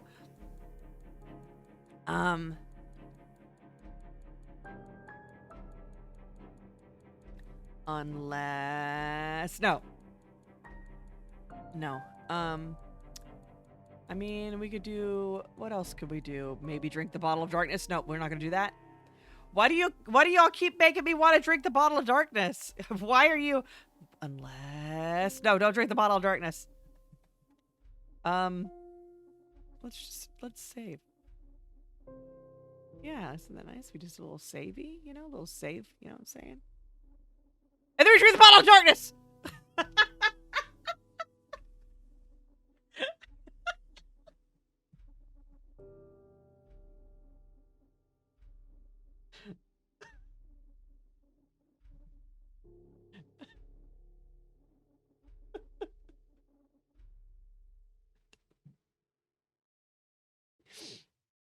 All I see is a list of things that made me start laughing.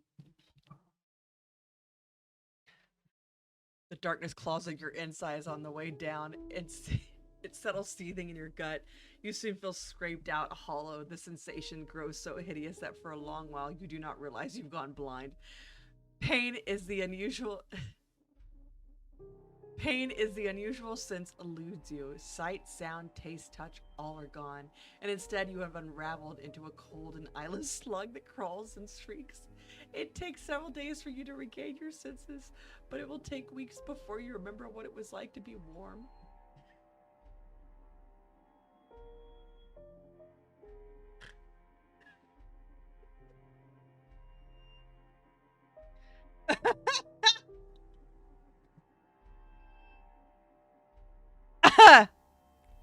You spent 5 days in torment. You are now maimed. You lost a great deal of sanity.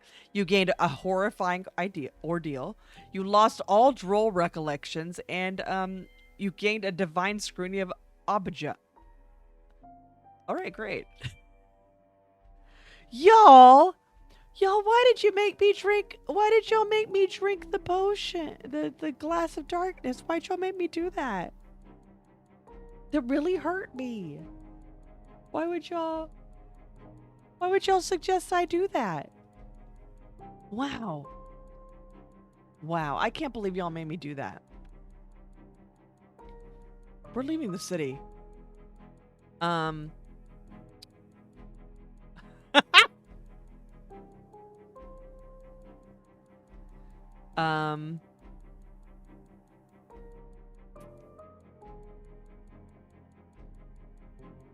Oh, that's true. Yeah, you're right. To the fortress of the poet knights, try not to breathe deep in the mercury fumes. Yeah, sure, why not?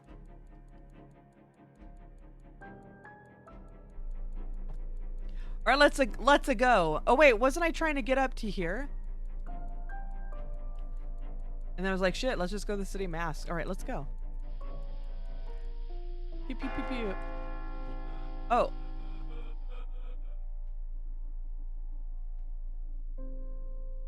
Okay. That's not nearby! Cromlech! That's not nearby, bro! That's like pretty far away. Oh, we're just gonna keep on driving. Keep on, keep on, keep on. Yeah. Yeah, I read a couple of reviews that were like, there's more to this game. Like, the game's not done. Like, they got to do a lot of stuff. And I was like, well, I paid $10 for it, so it's fine. But that's cool that there's an unofficial patch. I might have to look it up. This is very interesting. I didn't really know what I was getting myself into with this, but... Hello? Excuse me? I think the reason why I bought it was specifically because it had the Lovecraftian tag on it. Okay, we're getting really close to this new one. Who's talking to me right now? Oh, hey, Rothford. I don't want to do any of that right now. Oh god, okay, what the fuck?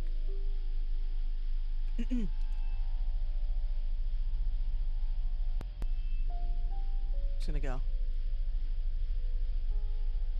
I don't like that I'm hearing scary noises. Okay, up one more, and then we can start heading the other way.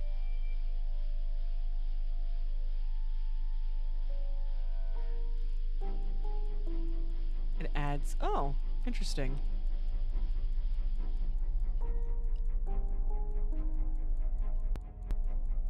I mean, that's when you know that, like, somebody really likes the game.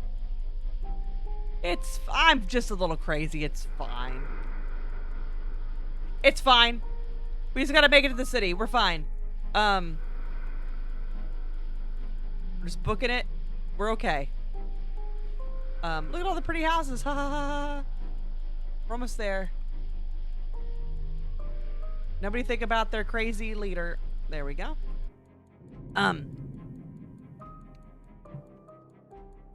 But that's when you know that like people really enjoy the game, when there's even a fan base to like fix things in the game after it's been kind of abandoned, sort of.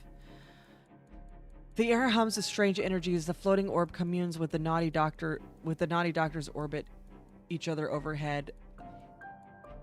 Those who come to the house from the other worlds are surprised to find that they can go much longer without food and drink, and even sleep is not exactly required for survival. But those who go without sleep for too long become wake mad.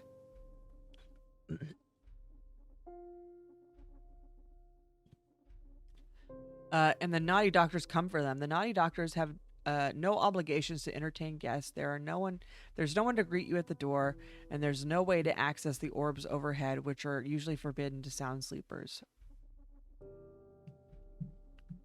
All right. Let's try to gain their attention. Offer to sell them a sleepless wretch? Fuck. They have a 300 guinea bounty for the sleepless. Interesting. Okay.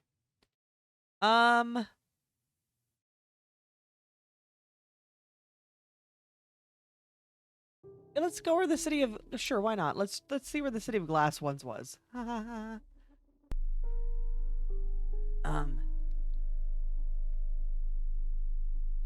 Which is keep going this way, right?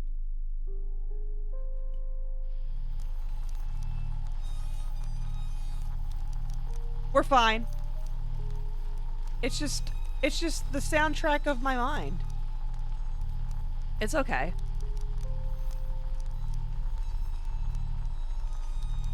I mean, I guess we could visit the red glowy house. I'm hesitant to check anything after.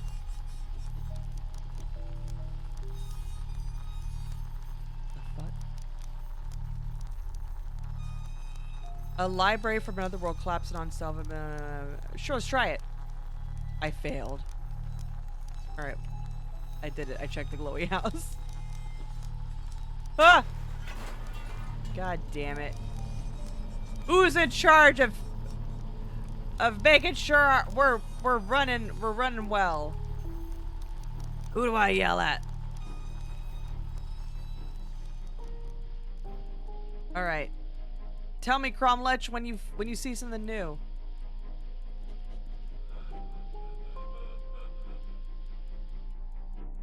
Oh, it's the library again. Try it again. I failed. Oh, Cromlech. He found the city of what is nearby, Cromlech?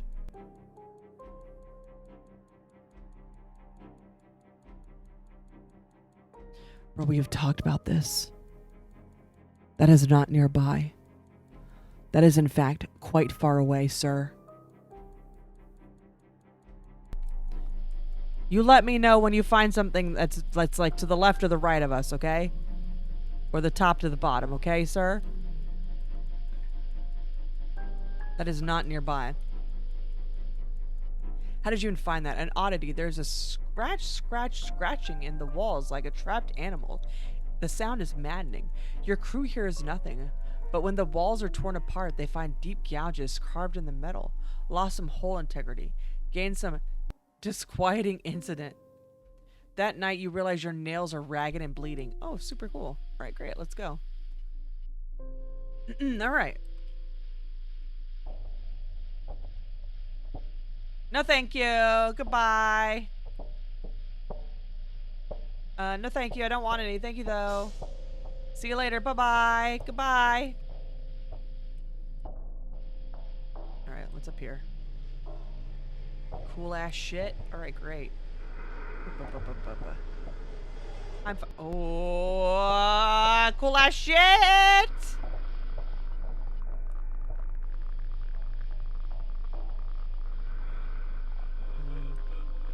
The devil's bubble pop, bubble wrap, bubble pop. What the fuck? Cromlech, you find anything, like, close to us, dude? Looks like we're going up again.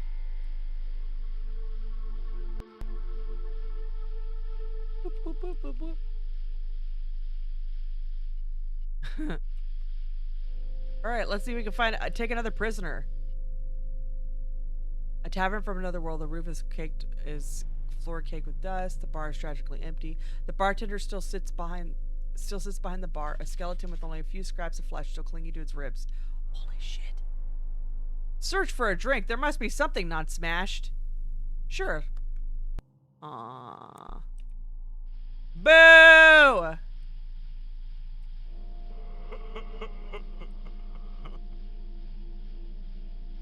It's okay, y'all. It's just your head playing tricks.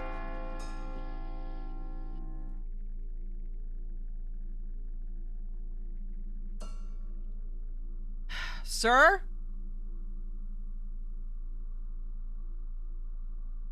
Okay, fine. We're gonna go to the City of Knives.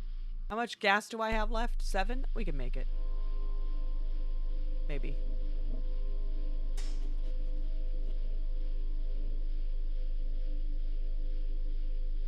Let's see here. We're just gonna go for it. What in the shit? No, no, I see you down there. That's a no, sir. No, thank you, little sir. Small sir, no, thank you. Okay, we're gonna go up 1, 2, 3, 4. I'll check it after 3.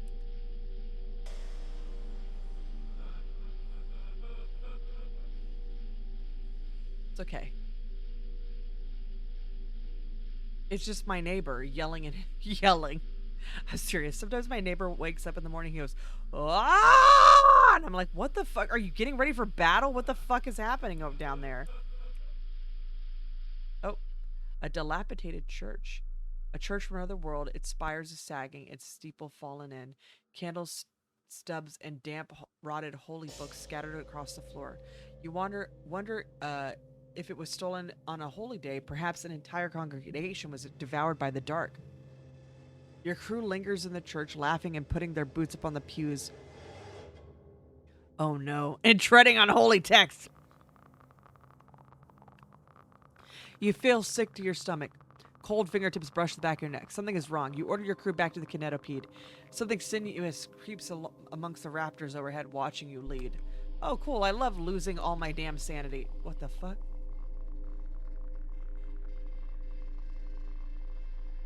For a while, you had felt swept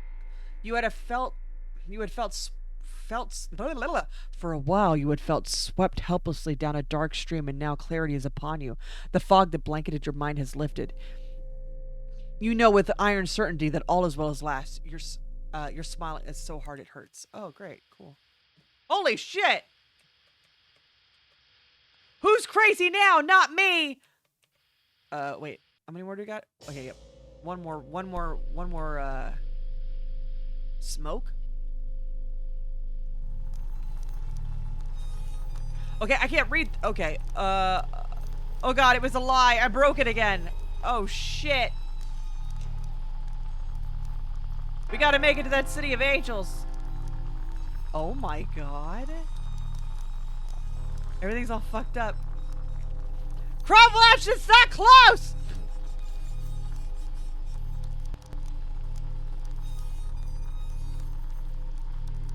Okay, here we go. We're going this way. It was a lie!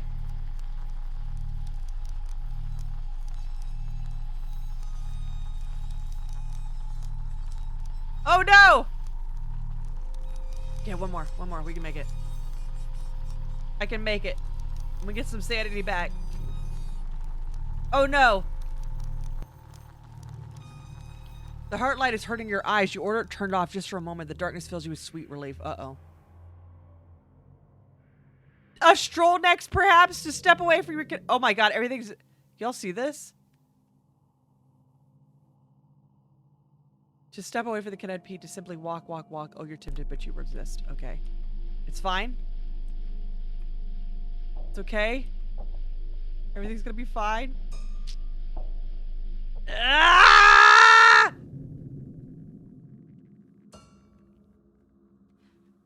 I made it. I made it.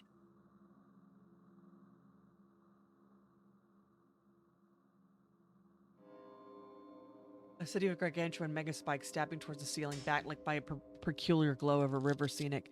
The virescent light casts shifting, dancing shadows on the walls. You step back. Okay, let's take a rest, shall we?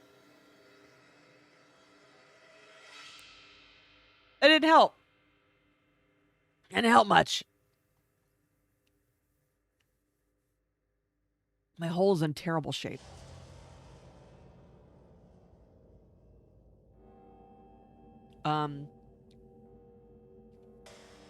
Let's gather news. Knivish newspaper are reserved for the parliamentary propaganda. Instead, you only learn about popular gossip by chatting up a barkeep. Attempts to evacuate the area around the New Thorn have been ended in confused failure. The Golem Guard have raided the corpse and hatchet public houses. The scandal concerning parliamentary corruption. Well, all right, great. We're gonna sleep a little bit more. All right, I'm just delirious now. No big deal. Let's do this. Wander into the streets. On the recommendation of a street peddler, you make your way to the Prong, one of the few mega spikes on the affluent western side of the scenic. Although it's smaller than the mega spikes to the east, it still takes you half an hour to reach the top of the auto conveyor. Here you find a delightful balcony garden open to the public, just as the street peddler told you. The garden affords the best view of the City of Knives that any traveler could ask for. A viridescent vista stretches before you, glowing water and green-yellow smog, with mega spike silhouettes like a fleet of shark fins in the distance. It's a strange sight, and one you won't forget for a long while. Wow. City of Knives and all is glowing. All right, great. Let's rest one more time. Okay, great. Let's do a save. Cool.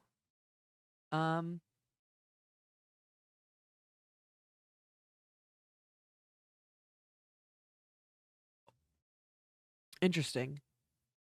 No. I'm gonna buy fuel. Silver's Island traders, a sharp splinter of rock jutted for the poison waters. Silver's Isle has been colonized by the consortium. Okay, well, I'm gonna buy some of that. I don't have anything to sell. Alchemists are... Good Lord. He is yelling so loud. It's Sunday.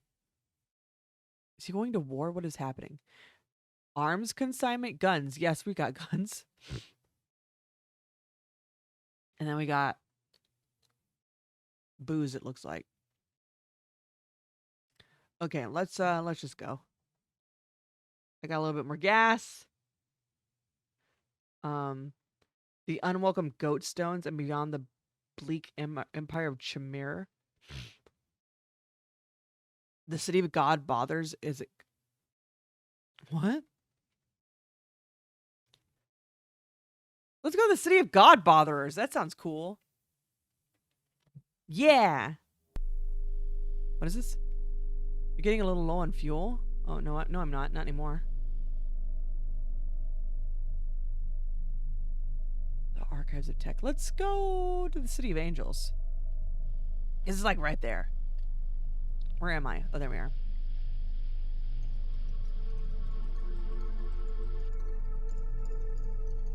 Our goat navigator has to find it first.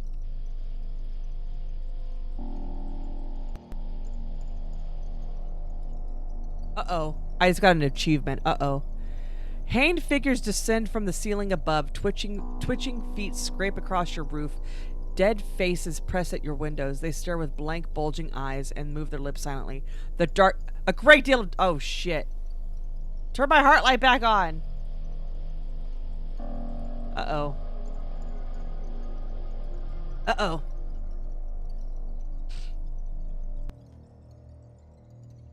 Uh-oh.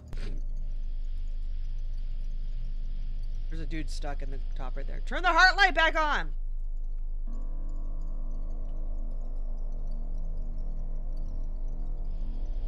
It's almost back on. Whew, alright. Now we're cooking. We're running with gas. A grand wing shed. For a while you... Uh-oh. Uh-oh. We know what happened last time this happened. It was a lie. It was a lie.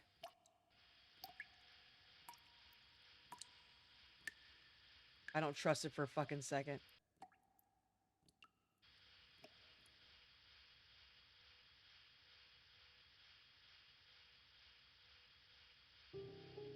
What's worse? Like, yep, there it is. You had thought you thought your mind whole again. You were mistaken. You have no memory of the fire or how it started or how long it raged. You stare at the conflagration with a slow crystallizing consciousness of someone awaking from an eon of sleep. How did you not notice this inferno until before? What have you been doing for the last few days? You have no memory of it all. Your head is splitting in two, perhaps from inhaling the smoke. With the help of your crew, you managed to douse the flames, but worst of the damage is done. You know, wash your hands. They smell of kerosene. Okay, didn't like that. What the fuck? Okay, okay, we're gonna... Oh, shit.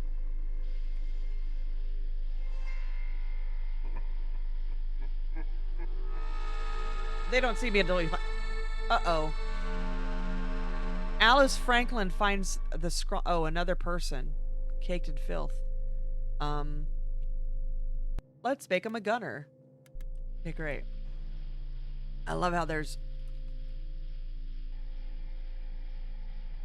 random stowaways and we're like, I guess I'll keep it. I'll just keep it.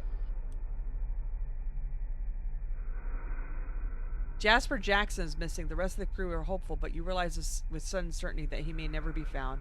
A solitary jaunt into darkness seems most likely, though uncharacteristic. Jasper Jackson was always a sensible sort. Perhaps, no, you were unwilling to countenance the alternative. Hold a brief memorial session for him. Okay. Hello? Hello, I'm going that way? Hello? Alright, I guess we followed the orb. Hello, orb. Aha! Screw you! We're almost there. 2 more over.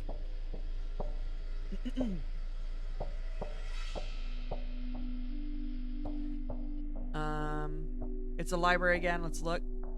Oh, shit! Success! Sure, soul sure, your swabby finds a book still lying on a miraculously untouched shelf. It blows eons of dust from the cover and shoots you to light a grin. You pass the vigilance test. You gain an indecipherable tome. Nice. All right, we gotta go. We gotta go?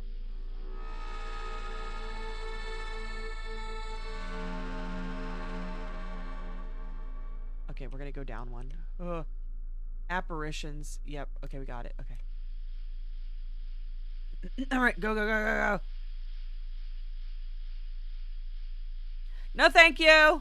Goodbye. Okay, now we go 1 over. Yep. Okay. All right, we're good. 1 over.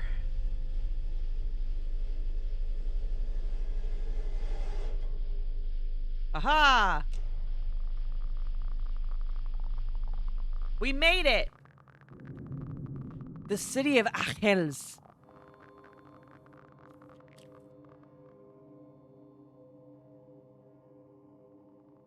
Alright. Uh-oh. Uh-oh.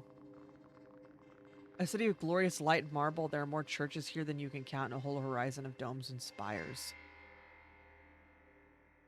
Test the spirits.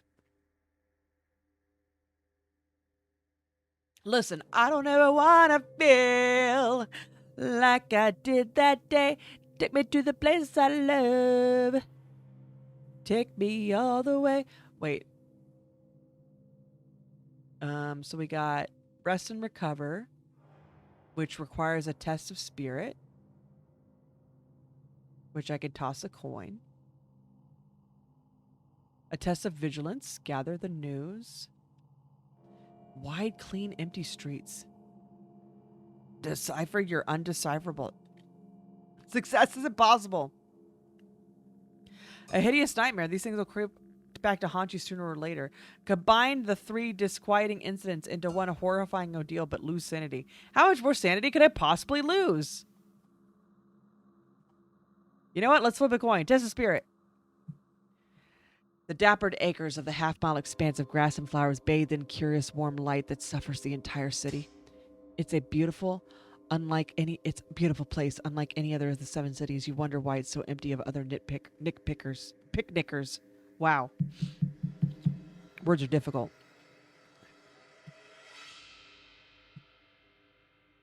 The angels watch you as you eat and drink on the grass. Though they continue to watch you from a distance, you're able to ignore them and relax in the light.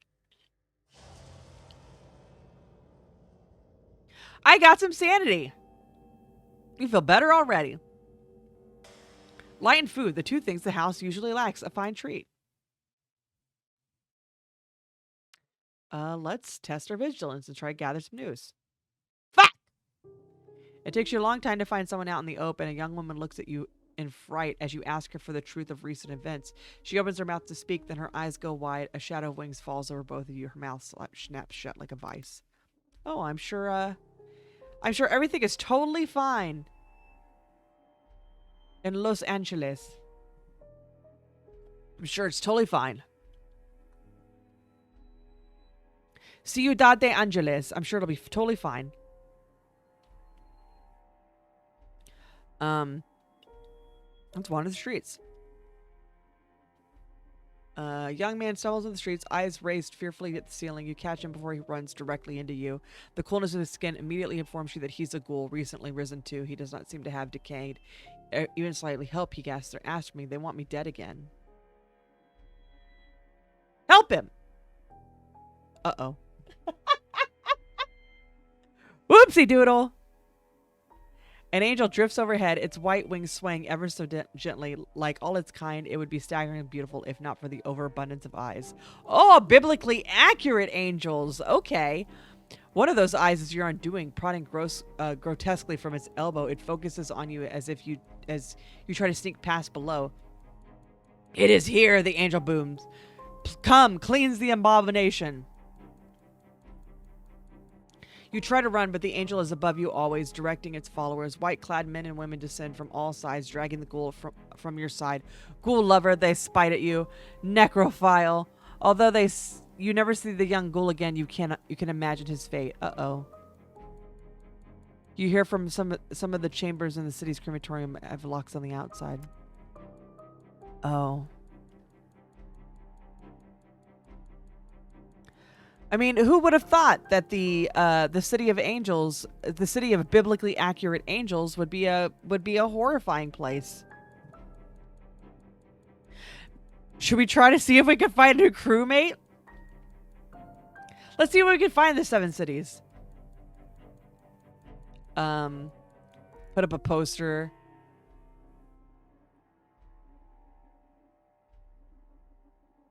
$10 guineas and some self-respect, or no newspaper of the City of Angels, but everyone attends their local church. Sure. Nah. What is this? A lookout? He cracks self-effacing jokes and sports a really neat red beard. Despite his amiability, though, something about him seems quite dangerous. There's a bandolier of pistols half hidden under his tweed jacket. Do we? I mean, listen. We like a dangerous, funny man.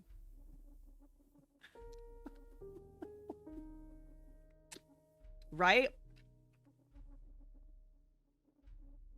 You were correct. We are living dangerous already. Let's do it. All right. I save. And what are we on fuel? We're good on fuel. Wait, maybe not. Hold on.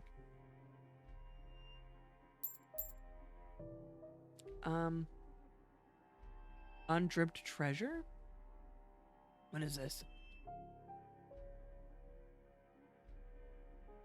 Angel wine, the purest of wines. Angels drink nothing else. Interesting. Destroy angel fungus cannon. This unquestionably legal weapon shoots missiles affected with mind-altering spores and will ravage an enemy's sanity. Holy shit.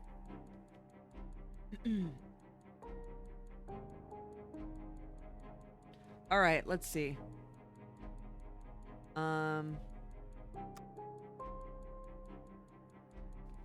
We could try to go to Clayton's Mill before the stream ends.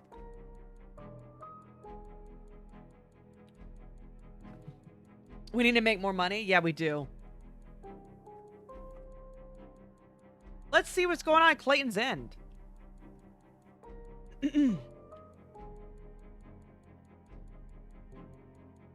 To the west.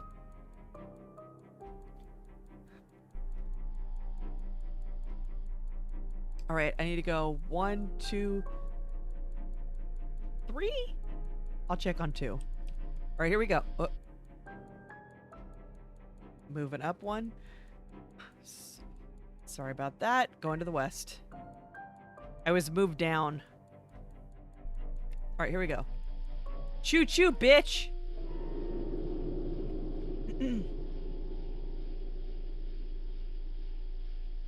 I don't care about nobody hitting a piano. Okay, you know what? We'll go down.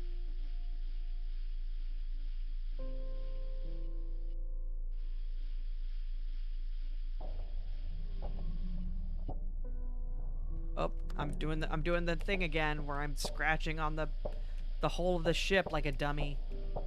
Just a little crazy. It's fine. We went to biblically accurate Angel City. Here's the library. Let's see if we can do it. Oh, we did. We found another tome. Awesome. Everything's coming up Millhouse. Okay, one more and then we go down. Hello, note. Could you go away, please? Ooh. Oh, shit, dude. They didn't see us. A rough stone tablet sitting in the lectern. It's carved with runes that seem to... Yeah, take it. Fuck it. They didn't see us. It's don't be suspicious. Where is it? Where's don't be suspicious? Nope, not that one. Don't be suspicious. Don't be suspicious. Don't be suspicious. Don't be suspicious. Don't be suspicious. Don't be suspicious. Don't be suspicious.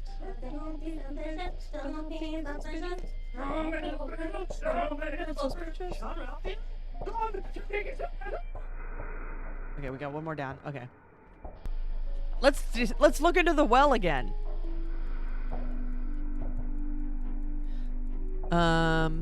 Oh, we looked down without it asking. When you listen closely, you can hear the conversation from the world. 2 lovers chatting and giggling and talking about working on a farm. When you look down, you see 2 silhouettes reflected in the still water, blue sky above them, and then the water shimmers and the illusion breaks. Scuttle onward. Okay. No, no, no, no, no. No. All right. The darkness hems you in. The house seems vast and uncaring as ever.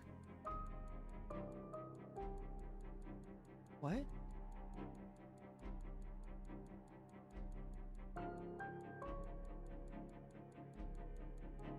Yeah, we're going.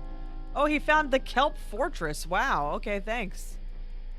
Goat man who won't let us flirt with him. All right. Let's find those fuckers who gave me the wrong memory, obviously.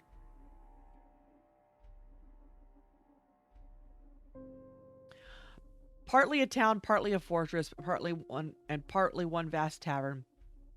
The creaky wooden monument built in defiance of the truism that crime doesn't pay. A shanty village mostly composed of rusting kinetopedes converted into houses or brothels. Surrounding the great building in the center of the room, lopsided and absurd, Clayton's mill is huger than a cathedral, belching smoke and spinning a dozen blades. It bristles like a porcupine with heavy-duty artillery.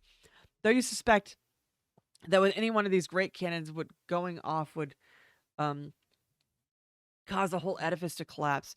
The journey to Clayton's Mill is a pilgrimage for thieves, pirates, and bandits. Here you can sell their misbegotten wares in the open. They can also drink and fight and kill each other without comment or consequence. In the mill itself, liquor flows eternally, although Clayton's canker himself is rarely seen in public these days. Let's find these fucking memory thieves. Clayton's Mill is usually a cacophony of shouts and raucous laughter, and the occasional spirited evacuation of bodily fluids. But when you approach today, the windows are shuttered. Clayton's canker himself is behind the bar, a giant upper half of a man teetering above clunky mechanical legs. He rubs a glass with a rag and eyes you carefully, but your attention is occupied by the other room's occupants, a woman whose face is covered in bright sharp steel. "GleeChii," she says coolly. "Please sit." Okay. Clayton clanks over, gas whistling in his pneumatic leg,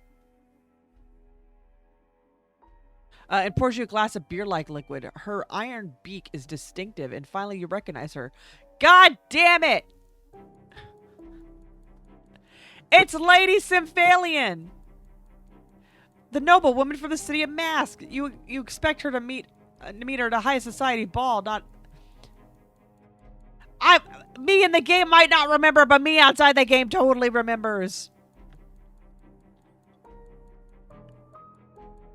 I did not expect my men to survive, in truth, she said.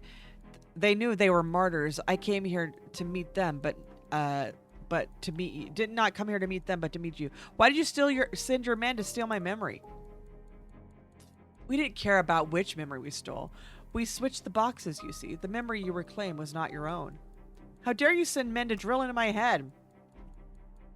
The steel hawk face is impassive. The razor-edged beak glints in the lamplight. Perhaps one day you will realize that we have offered you an opportunity, she said. I encourage you to grasp it. So I got a new memory now. Clocks, a red mountain. What does it mean? Why fill me my head with that?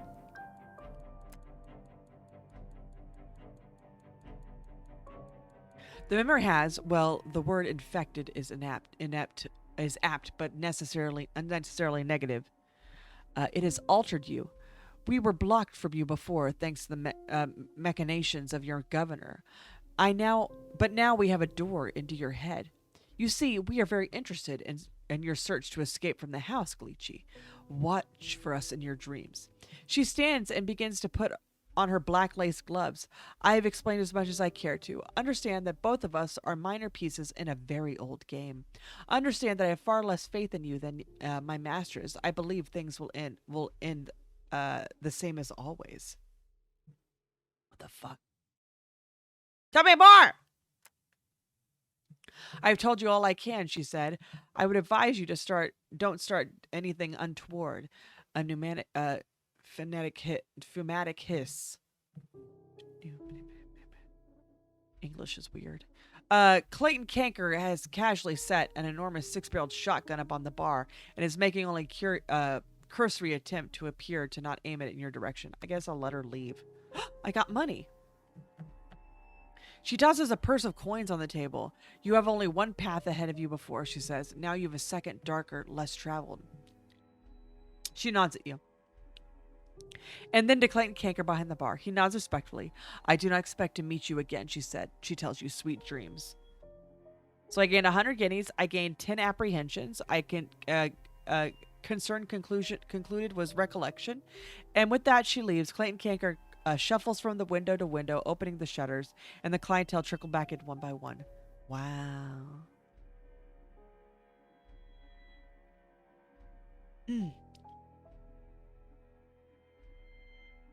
Integrate yourself.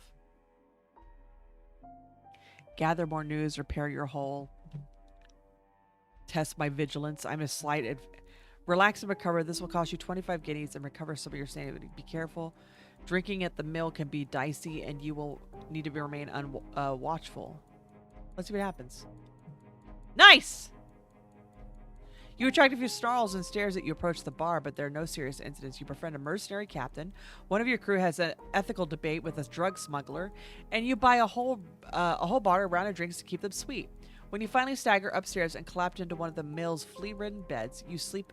Your sleep is peaceful and untroubled by nightmares, only by itching and by rough-looking fellows who linger a little too long by your room's open doorway. You sit up in bed, show him your pistol, and he slinks away as though aggravated by your mistrust. All right, but now you have splitting headache.